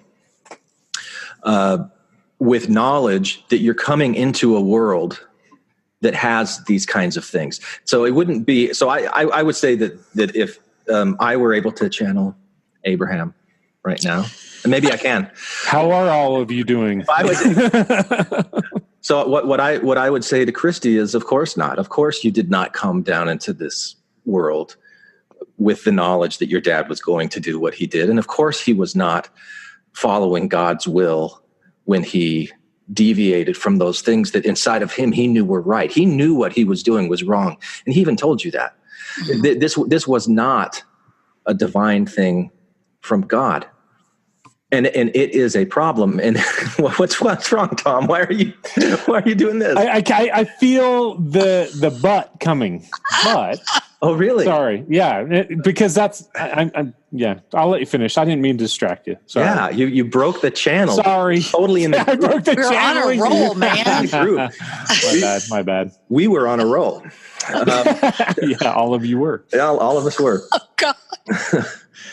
But what Abraham said, and I'll try and find this clip if I can, where she's talking about this, because you signed up to have conflict and contrast, and you knew the kinds of things that were going to be here, and you knew that, and this is a concept that is buried inside of that 23-minute thing that we listened, that in order to understand it better, you have to listen to other things that she said. She talked at one point about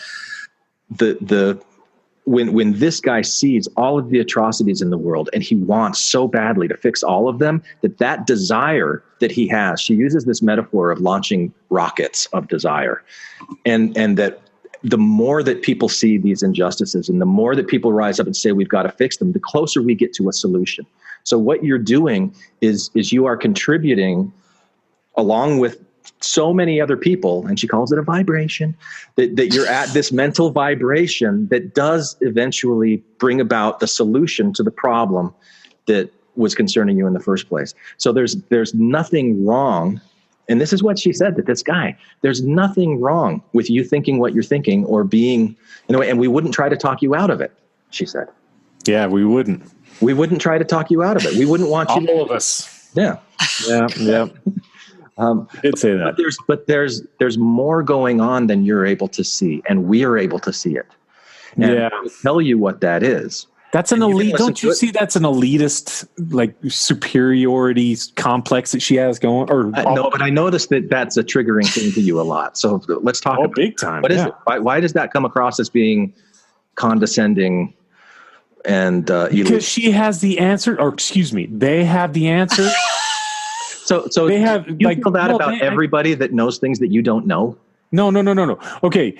There are lots of experts that actually do have answers that I don't have, and I do bow to their expertise. For you kiss them on the pinky ring too, if I need to. Yeah, if they'll give me their information, I will kiss their pinky or toe or whatever.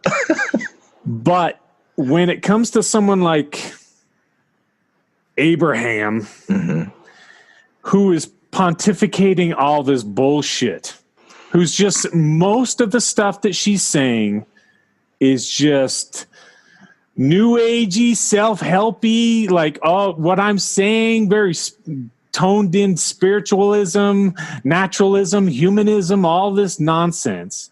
And a lot of it is actually pretty good stuff, but it's recycled stuff. But she's not actually answering his question. Instead, what she's doing is she's placating to the emotion, like, what you're saying is true, and what you're saying is right, and I'm going to hold space for that. But we have a bigger picture. We have an answer. And if you listen to me long enough, and if you buy enough of my DVDs and books, you'll be so much closer to getting that answer that we already have. You see what I'm saying? Ugh, yeah.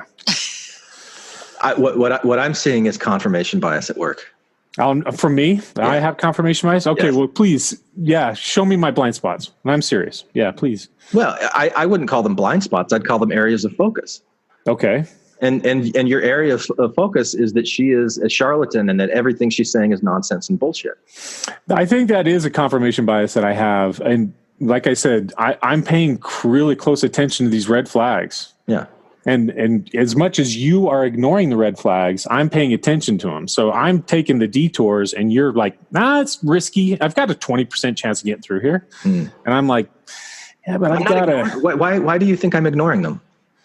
Well, it's not that that's a bad word. I'll acknowledge that. I think it's more of you're compartmentalizing them better, or that because you have the ability to be able to cherry pick the information and then also use the information that you've gathered to this point, like you using confirmation bias, for example. I didn't hear her talk about that. I didn't hear her talk about even critical thinking skills. Right. No, it's in clips where she talks about what the law of attraction is. And as I listened to her explain and define what she means by law of attraction, I went, oh, I recognize what she's talking about. I've called it confirmation bias. That's where I've heard this before. But see, one of the problems I have with that is you're listening through a lens of your experience, of my own confirmation bias, right? Or your critical thinking skills, or coming out of a faith crisis, whatever. But the problem is the majority of the people that listen to her don't have that, and so they're like sponges. And they're just soaking up all this information. And that's kind of where I'm standing, where I'm like, these people don't even have a lot of them. And I really? You know this? No, I don't. I'm just totally pulling this out of my ass. Okay. I think there's a good percentage of people, and I'm just trying to play it safe, that are soaking up her information as if it's the God's earnest truth, and they're taking everything in. And then they're just stacking it up as a foundation for their lives. That's problematic. That's what worries me. And yes, I'm fighting for the simple thinking for themselves, and they're just ingesting it. That worries me, though. It's like what I'd rather do is like send them, a subscription to the great courses. Like, listen to some really strong science and critical thinking stuff first, and then go listen to Abraham and Esther all you want. All right. So what if you have somebody who has listened to a lot of the science stuff? Yeah, sure. And maybe they've been really interested in like quantum theory. And it could be someone on this call right now. It might be somebody. It might be somebody who we talk through. And goes, oh, okay. So the things that she's saying about energy that's eternal, and sounds to me like highly evolved forms of life that have evolved. You remember that clip that I've used a lot from Richard Dawkins when he's talking with Ben Stein about intelligent design, and Ben Stein's trying to like set a trap for Richard Dawkins. And Richard Dawkins says, if there was a God, he would have had to evolve to get to that place. That would have taken, eons and eons of cosmic time, and he wouldn't have been able to have created himself because he, evolved to that point, And so therefore Richard Dawkins is able to say, that's so ridiculous, we could say there's not a God. Okay. But But let's take this very sound scientific principles of evolution that he's talking about and really apply it and say, we know what's going on in this planet as far as evolution is concerned. We can assume that in this massive universe that there's similar processes going on other places.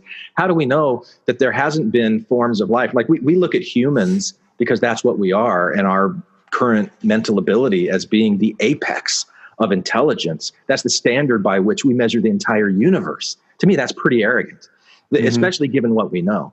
And if you look back 2 million years ago in our evolutionary history, what are you going to see? Like moving slime? You're not going to see anything that looks like a human today. Sure. And we know that evolution is driven by hostility and conflict in the environment that life has to adapt to and get stronger to and evolve. And so if you imagine that process through eons and eons of time, like Richard Dawkins talked about, why couldn't you have a species of life that can exist in the most hostile environments, even the vacuum of space? You know, well, our scientists today tell us that 95% of the universe is dark matter, and they have no idea what it is. Yep. You know, so to me, like having that scientific interest gives me space to put some of these things in, to rest them in there and go, okay, maybe not. You know, I haven't sent any money to Abraham Hicks. I haven't bought any of her books, but there's a lot of these things on YouTube that are free. I'm going to listen to it. Sure. And then I'm going to talk to my friends about it and see, what do you think about it? And that helps me understand more what I think about it. And that's the thing that I like about it. So and that is an act of creation. You know, like I'm taking all these pieces of information that I've got, and I'm creating this worldview for myself that's based on things of everyone. And that's really what the message is here, that you create your own reality. And I'm doing it. And maybe a better way of saying it is you create your own perception of reality. I don't think anybody would have a problem with that. But when you start looking at the way that your perception of reality impacts your biology, like what real value is there of saying perception of reality is something different than reality? Mm-hmm. Well, here's something deep. I mean, as a Mormon, you know, people always say, oh, all these Mormon youth are great, right? And they're confident and they're healthy and they're strong and they go out into the world and they do these great things. But if you think about it, I was thinking about this the other day and I was like, they're being raised with a false sense of security. So it's idea, the Mormons, the Mormons. No, I know, yeah. Anyway, I'll let you finish. I'm sorry. Oh, okay. But the thing is like, it is a false sense of security because they're basing it off their belief system that they were, you know, righteous in the pre-earth life and they're amongst God's, you know, greatest. And you feed a child that from birth going forward, they're going to feel entitled. They're going to feel very confident going out into the world, you know, and I think it is a false sense of security. And I think that's why it's so devastating when you find out it's bullshit, you know, because you're like, oh, so I wasn't blessed in the pre-earth life and I'm not God's cream of the crop. And, you know, and it's very humbling, but they go out there with this confidence, but they also go out with entitlement. So they're also very judgmental. Let me first restate what I'm hearing you say, Christy, because I've witnessed this myself, that you have this group of people, Mormons, raised, told you are God's chosen people. You get patriarchal blessings that map. I mean, you are it, man. You are the most valiant, the most righteous in the pre-existence, and you have a gift that other people don't. And it's your role to give it to them. And that kind of elevates you over people. And so you get this sense of entitlement from that. And so like the disgust that you feel in that, I have felt as well, that like in myself, I don't want to look at another person and think that I'm better than them because I was Mormon and because all of those things. But I know that I did for so long. And it's something that I hate and I struggle with and I don't want. But if I look really closely at the reasons why I felt that way, I don't know that it's all of those teachings or if it was just some of them that distorted it. So if you teach children, like you started off saying, that they lived before they came here and they are righteous, noble, powerful deity in embryo, that they are children of God. Not only children of God, they are God, because this energy that evolved to this point that I speculated earlier because it's so boring to live for eternity. You do things to spice it up, like let's go have some physical experiences. Or I don't know for whatever reason. And that becomes the whatever atomic energy that becomes the basis of all life. So not just that you're a child of God and that you could become God someday. You are a God right now that's wearing a costume and wearing a mask and playing a game with yourself dressed as other people. And when you look in the eyes of somebody else, you're looking into the eye of yourself. You're looking into the eye of God. If you taught everyone that message, that anyone you look at is you, anyone you look at is just as good, comes from just as noble, just as divine, just as worthy a place as you. And your mission isn't to go out and bring in the lost people because you're the one that's got the truth and they don't. That's where the message gets corrupted in my mind. So that's how I've processed all of that stuff. And so when I hear these kinds of messages from Abraham that I heard in Mormonism, I hear the differences too. And she doesn't talk about the chosenness. Now she does talk about, she has this phrase that she'll use called the fringe of, I don't know, something. She acknowledges that there are some people who are open to this message in this way, and there are people who aren't. But she never says we need to go out and proselytize. We need to bring these people to it. She always says everybody is in exactly the right place for them, doing exactly the right things for them. And this might be triggering too, because then you go, well, what about Christy's dad? He was in exactly the right place. He was doing exactly the right thing. That message gets problematic when you start doing those kinds of things. But the overall message is don't judge. Yeah, we're more equal. I like the way, because the way you described it, without the Mormon-y stuff, is, if you raise a child feeling like we are all equal, we are all loved, we are all the same, as far as, our importance to our Creator, that we have that inside of us, all of us, then you remove all that entitlement, right? And that's beautiful. The only, we can't be sure of a lot in this life. And it's wonderful to tap into all these different things, and you should be open to learn things. I totally believe that. But the thing that has never failed that I've learned in my entire life is love. Right. It really has never failed. It's like you step into the higher law of love, and it's an incredible experience, and it seems like that's the one thing that has never failed. Mm-hmm. Yeah. That's beautiful. But how do you feel, Tom, about like somebody who's preaching that message of love and inclusion and equality being worth $12 million?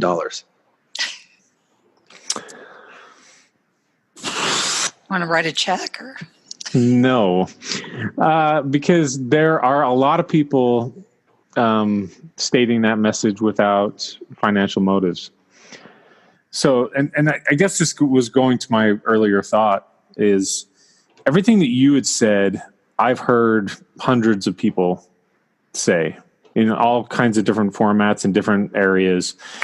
And I guess if Abraham Hicks is where you're going to get that message, then I celebrate that.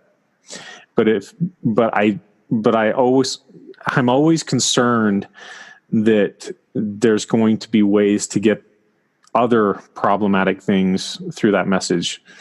Does that make sense? Because I just isn't there a way to essentially everything that you had said, take that message and then deliver it without any manipulation, without any other ulterior motives?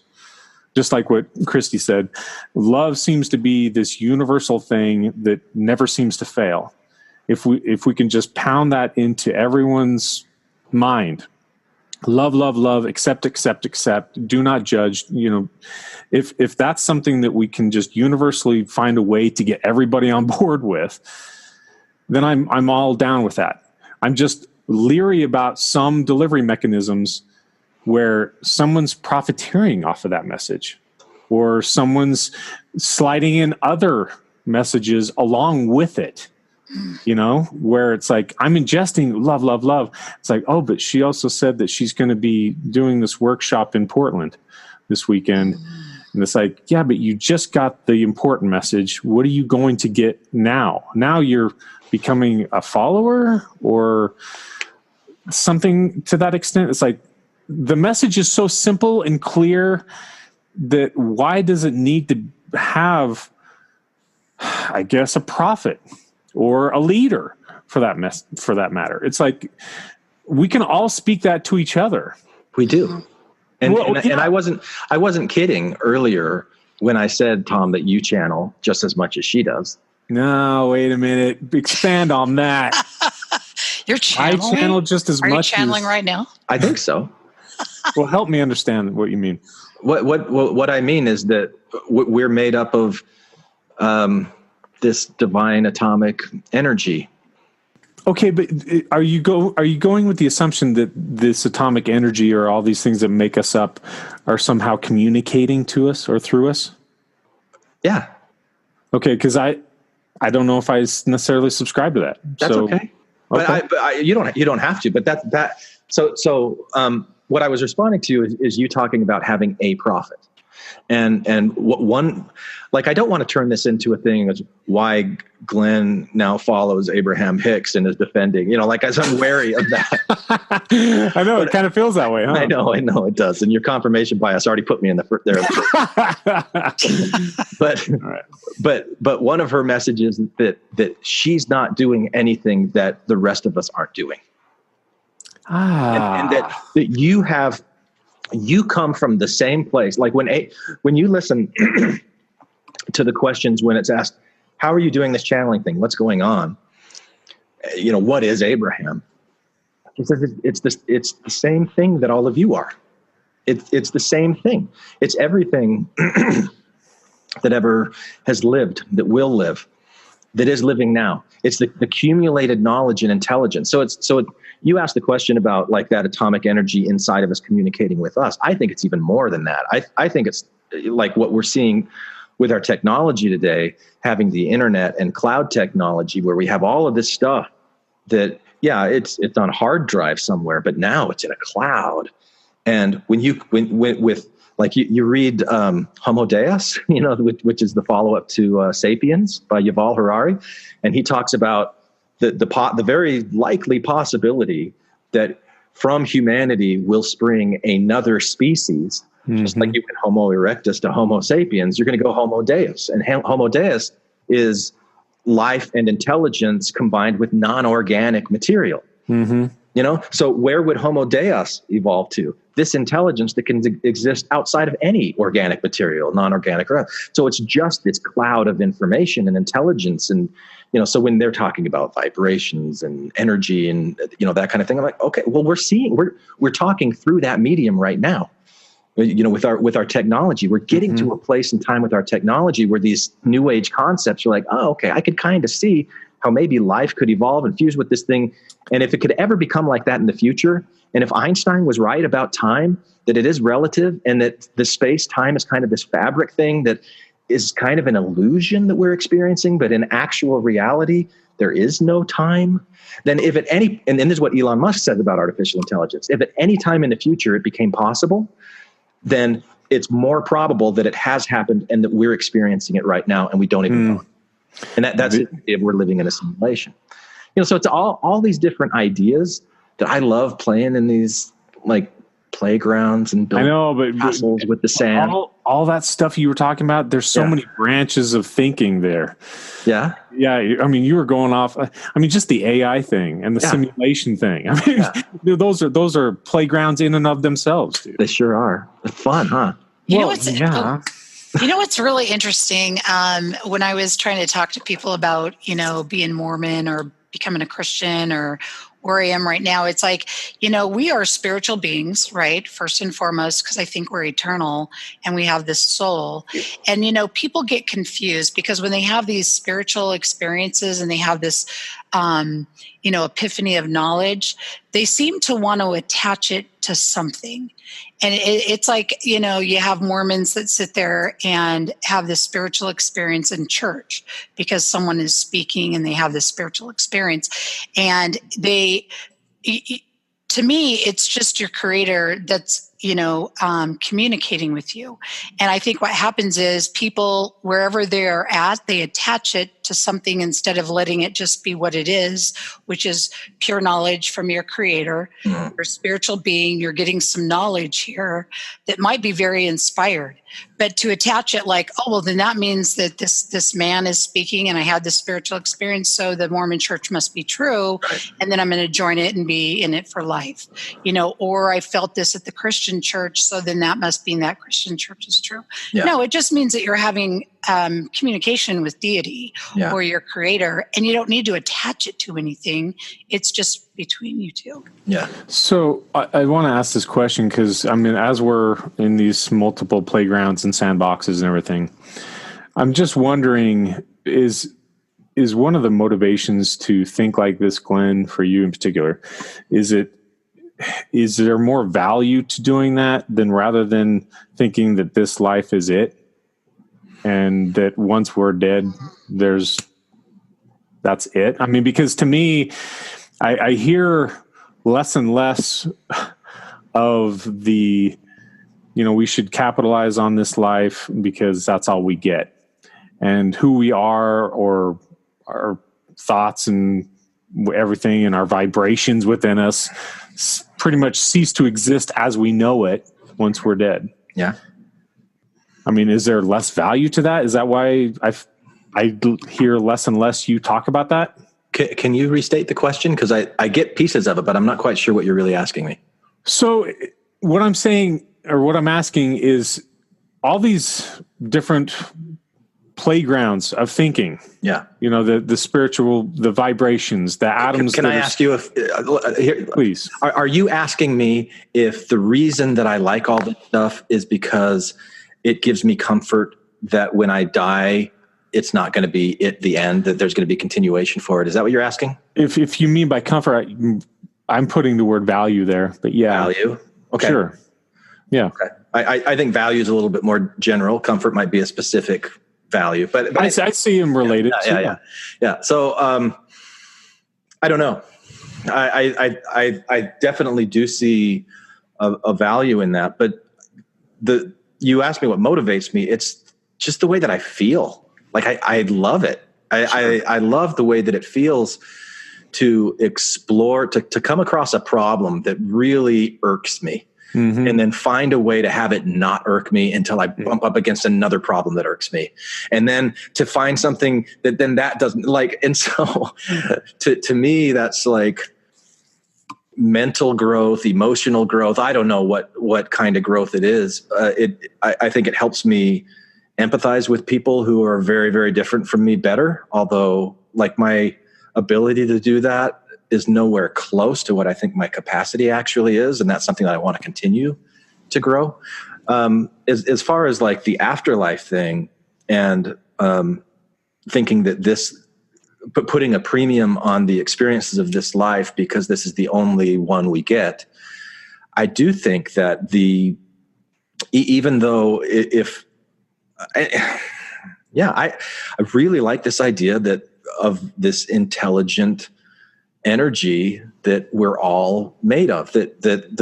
My favorite word for it is source. And when people talk about it and they call it source, it's this source of energy, the source of life, the source of love, the source that we're all an extension of source. But the little bits and pieces that come together to form me from 1972 to however long I've got left, that only happens this one time. And so me coming together as me right now, I've only got that. And when I die, I dissolve back into source, So, but what I think is that the experiences that I have and the interactions that I have are kind of like, I kind of think of myself as like an extension of the nervous system of source, absorbing information and experience that then goes back into source. And that not only am I doing that, but I also have the ability to kind of shape where I go and what I experience and actually some creative power to what I make as I'm doing that. And that's kind of what I hear to bring this back a little bit to what Abraham Hicks is talking about to this guy is she's saying, you're totally valid to see all of the atrocities in life and to focus on them and to fixate on them. That's fine. That's good for you to do, because as you're doing that, you're creating these rockets of desire. You're raising the vibration of everyone. You are becoming, or you are creating the eventual solution. And that's a good thing. The question that we ask you is what she said. The question that we ask you is that all? Is this all that you want to do and all you want to be? Because you have the ability to do more than that. And he came on right off the bat saying, I hate people. I'm miserable.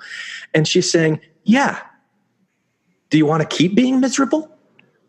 Because if you're only focusing on all of the atrocities, and if you're taking everybody's pain onto yourself, you are going to create a reality of misery for yourself. But you can't, there is a way to see the positive in all of this as well, and would like you to see that, but you're perfectly fine. And they said, once you die, I loved this part. Once you die, you kind of dissolve into source and you become part of the chorus that is Abraham, that shares your perspective and your experience. So that's why I go, okay, it's like this nerve ending, bringing information into source. So I like that kind of stuff. It does make things that don't seem to fit very well fit together a little bit better for me. It doesn't make it any easier for me to think that it's okay for Christy's dad to do what he did to her. I don't take it there. But don't you champion people too? I totally resonated with everything you just said, because it's like you take the suffering and you take all the bad. My mother lived that her whole life. Everything she went forward instead of, she was a beautiful woman, and she went on one date and she never went, she ended up doing other things in her life, but she never fulfilled. You're talking about after she divorced your dad? Yeah. Okay. And she never knew love, and she carried around this huge weight of the world. And that's what was so hard sitting across from my dad, because he was able to move forward. He was able to block out everything he did. He moved forward and had a great life. My mother carried this around with her even to death, and it's like, for me, seeing my brother die, who was unfulfilled in so many ways, and then seeing Kathy, die and not be able to fulfill things, I was like, I'm going to be damn sure that the rest of my life is me not making my dad the center of my fucking universe, because I deserve better than this. Yeah. And I was able to put it in a perspective, get what I could get out of it, and for me, not everybody's able to, we're all in different levels and journeys. Yeah. But for me, I was done. And I wanted to do something more with my life and also help other people. But you at some point make this decision in your life. How long are you going to stay in it? Yeah. And it feels like shit. Yeah. And no one's there to rescue you. No one's coming in with a cape and saying, what a horrible man he was. I'm going to save you and take you off to here. But because I think I was waiting for that. And it never came. Yeah. And at some point you just have to take your power back and say, fuck you. Yeah. This is my life. Right. I am a beautiful human being. Yes. And I'm going to go out there and do what I can with the rest of the years I have left. Which is one of the reasons why, you should be celebrated for getting through it and becoming the person you are now and the person that you're still going to become. Because I also want to acknowledge the people that experience similar circumstances that don't make it, whether it's through suicide or whatever it is, because it's this your journey. There are a lot of roads where people don't get to where you're at. Yeah. And I think having my mother die the way she did, broken completely, and to see her being that vulnerable, and then having the deaths of my other family members, I think became like a big, huge wake-up call to me, because you're at this pivotal time in your life and you have choices to make. And you're like, am I going to carry this, or am I going to do this? But I do feel bad because I have been at the brink, like a lot of people, when they choose suicide. I don't blame them in the least, but life is worth it if we can just get past some things. Yeah, this is interesting. When I ask you that question, Glenn, the things that actually bring me comfort or value in life now, and I liked what you're talking about, this organism. I was thinking of like tree roots, reaching out. Sometimes the roots touch other organisms and plants and whatever, and some roots die, other ones branch off and get stronger. The thing that actually brings my life now the most value is when I can help. If I can just nudge people in a positive way. Yeah. Whether it's doing the suicide help stuff, whether it's assisting my kids, my parents, friends, just in eensy beatsy little ways. It's not where I'm going to stand at a fork in the road and help them in this new life and new path, and they're going to always be forever in my debt, because now that I helped them on this new life journey, that it's going to be nothing but rose petals from there forward. I don't see it that way. I see just the gentlest of nudges if I can just do that for people, because in my life I really do celebrate the people, the littlest, tiniest little things that make my life better. And it doesn't really even take much effort. There's a YouTube video, I'm trying to remember what it's called, where this guy talks about getting a cup of coffee in an airport. You guys have probably seen it. Oh, I love that story. It's such to me, that's when I think about that all the time, it's just the littlest of things that happen to somebody that like change your whole day, change your whole attitude. And if we can do that for other people, and then obviously we pay it forward and they pay it forward, I feel like that's how we're going to branch out. That's how we can make our lives better, increase the comfort and the value of what we have here. I mean, that's me trying to answer that question that I asked you. Yeah. So. Well, there's so many things that I love about what you just said, Tom. Like I really believe that as you do things to help heal other people, that you're healed through that experience. Of course. So it is this reciprocal thing. Mm-hmm.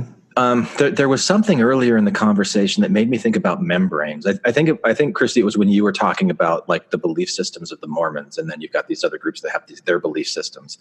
And you can look at nature where life started as a single-celled organism, but even a cell has within it like multiple different things that make it up. And then it's got this membrane around it. So all of these different multiple things are functioning together for the benefit of the whole that membrane is. And whether you think of it as a metaphor or you think of it as literal, that's how we arrange ourselves in community and in society. And one of the really valuable things that I find with my education in folklore is the tradition, the way that tradition becomes a cultural membrane that brings people together. So you've got all of these different people that are doing different functions that's for the good of the whole. And they're able to draw the line around what the whole is through their beliefs. That was the whole premise of the book Sapiens. And talking about the value that fictions and religions included in there as a fiction. Right. Forming these cultural membranes around these groups of people that were about 100, 150 years. And that's how humans survived on this planet for so long. Then the membranes start expanding and bringing in more people. But as one cultural membrane impacts against another cultural membrane, there's conflict and there's destruction. But then they merge and there's a bigger cultural, and then they come and they merge and there's a bigger culture. They come and they merge, there's a bigger cultural. So I really haven't looked into the Gaia theories about like the earth being an organism and a living thing, and we're each kind of like cells within that. But I could see that type of thing in the way that we interact with each other, with our beliefs, with our fictions, with these cultural membranes. And so you, Tom, one of the things I love about you is you don't really give a shit about, I don't know, maybe that's a little hard, but you really don't give a shit about what cultural membrane somebody's in. You're going to help. You're gonna like, so maybe drop your own confirmation biases that help to form your cultural membrane and reach across to another and just show them love. And you asked earlier about how I got turned on to this Abraham Hicks thing. And I told you it was this very, very, very, very good friend of mine named Cammie, who is probably the embodiment of what you were describing more than anybody I've ever seen in my life. Where that's awesome. We would go places and she makes a point to look at somebody in the eye and just, how are you doing? And really make like a genuine connection and smile. And, you know, like I watch as like a grocery clerk is like drudging their way through the day. And Cammie goes, hey, how you doing? And smiles. And for a brief moment, who knows, maybe it turns their entire day around. It does for us when we're there, and like we start feeling good and they start feeling good. And so the things that you were describing is lifting up people around, even through very small and simple means. Great things can come about, I read somewhere once, which I just discarded when I found out that there were all these lies and stuff. But you know, actually some really good stuff in Mormonism, in the Abraham Hicks, in all of these different cultural worldview and belief systems that I love discovering and finding. So maybe that's a way of going back and answering that previous question too, about like what value I find in playing in these different. Absolutely. Well, yeah. and even to give Christy a big shout out, the comedy. Yeah. I mean, I've been obsessed with comedy for years and years and years, but I will go to a comedy show or I'll watch a stand-up routine, and if it hits that sweet spot where I'm laughing really good, at the end of it, I get that euphoria where I'm like, life is awesome. And I'm like, I don't have a care anymore. I just want to stand up and cheer, not just for the performer, but just for life in general. It's like, it's so good.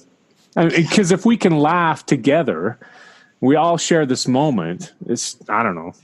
I just want to give a big shout out to comedy in general. So yeah, that's what makes it so exciting for me, is because I get to take my comedy is mostly about retelling stories that happened.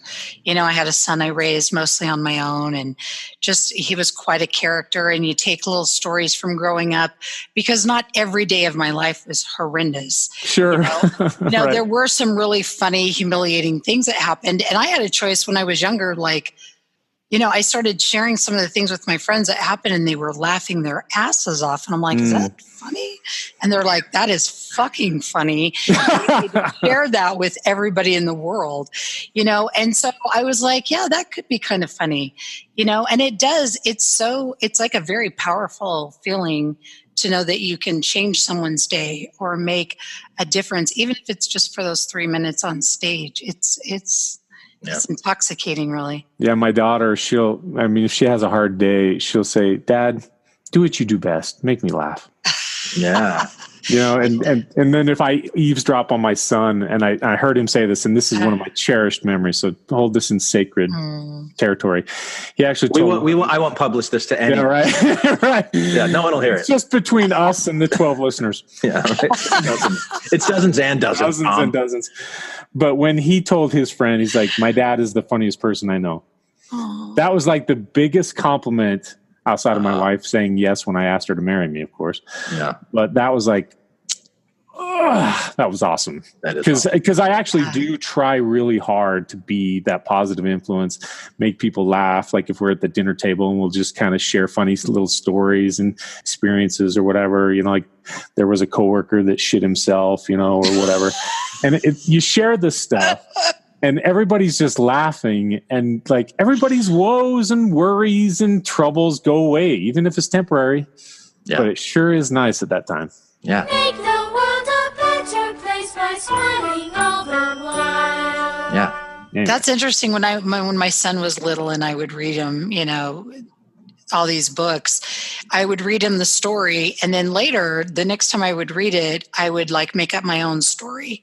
Like, get your ass out of my face, Mr. Dinosaur, and quit, you know, pooping on my head. And I would just out of the blue. And so when I would go to read it to him again, he goes, no, don't read the story, Mom. Tell your story. That's awesome. And I was like, oh, okay. So good.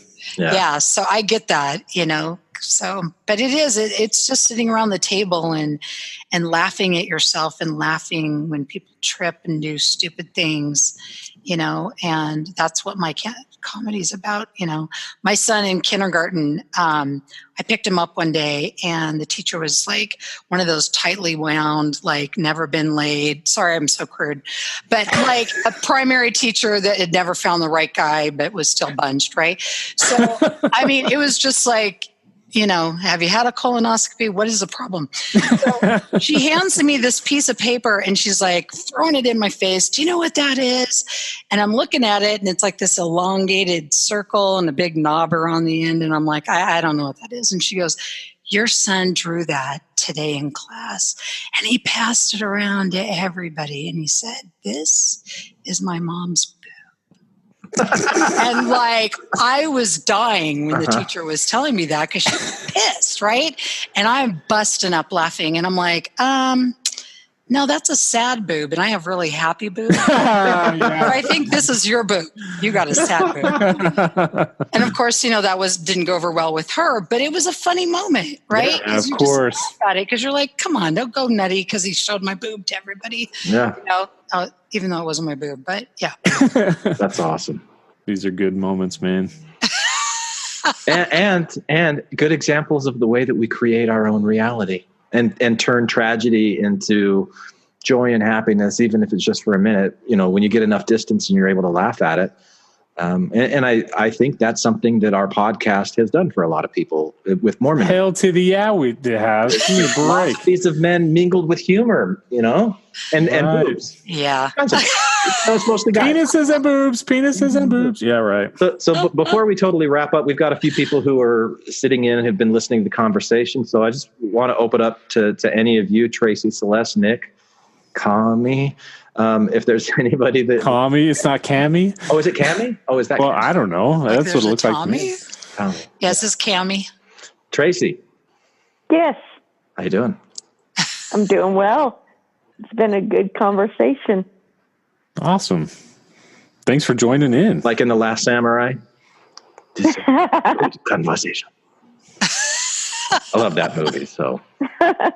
Is that the Tom Cruise one? Yeah, Tom Cruise and Ken Watanabe is the one. He's the samurai that says, "Gotcha." It's been good conversation. Yeah.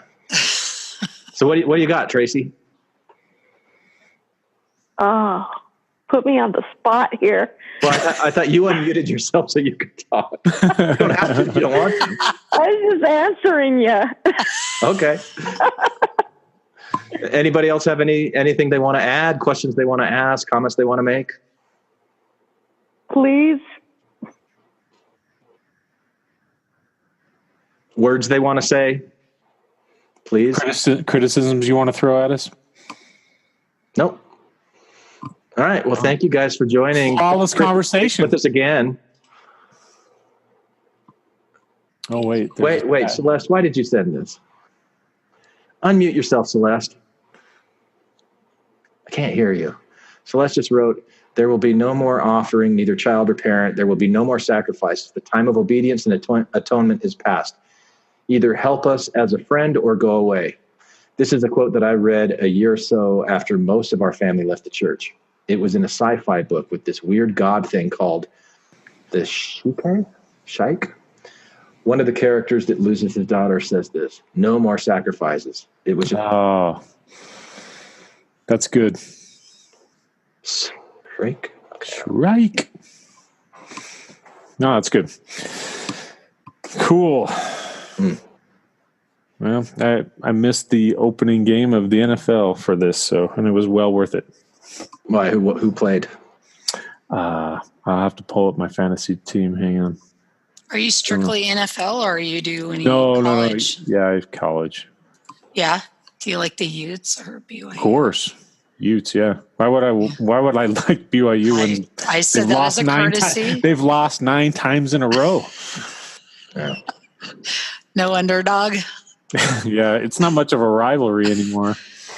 Yeah. Well, Christy, thanks for coming back on, especially the night after we recorded that last one. And you, my friend, have an open invitation anytime you want to come on. If you've got a topic that you want to discuss, it's just an absolute joy and pleasure to have. Yeah, you have a brilliant mind, a wonderful spirit. Yeah, Wow, there's you always guys. an open door. Thank you so much. It was a pleasure. Thank you so much. All right. And thanks everyone who joined. Yeah. All right. Night, everybody. Good night. Night. May you have auspiciousness and causes of success. May you have the confidence to always do your best. May you take no effort in your being generous, sharing what you can, nothing more, nothing less. May you know the meaning of the word happiness. May you always lead from the beating in your chest. May you be treated like an esteemed guest. May you get to rest, may you catch your breath. May the best of your todays be the worst of your tomorrows. Whoa, may the road less paved be the road that you follow. Whoa, well, here's to the Hi, this is Hillary. Matthew, Ryan, Carol, Keith, Ashley, and I like to play bingo online while listening to Infants on Thrones. You can comment on this episode on the website, infantsonthrones.com. And if you really like what you hear, give the Quorum a 5-star rating and write a short review on iTunes. I did. Anyone for the closing prayer? Thank you for listening to Infants on Thrones. Well, here's to the hearts that you gonna break.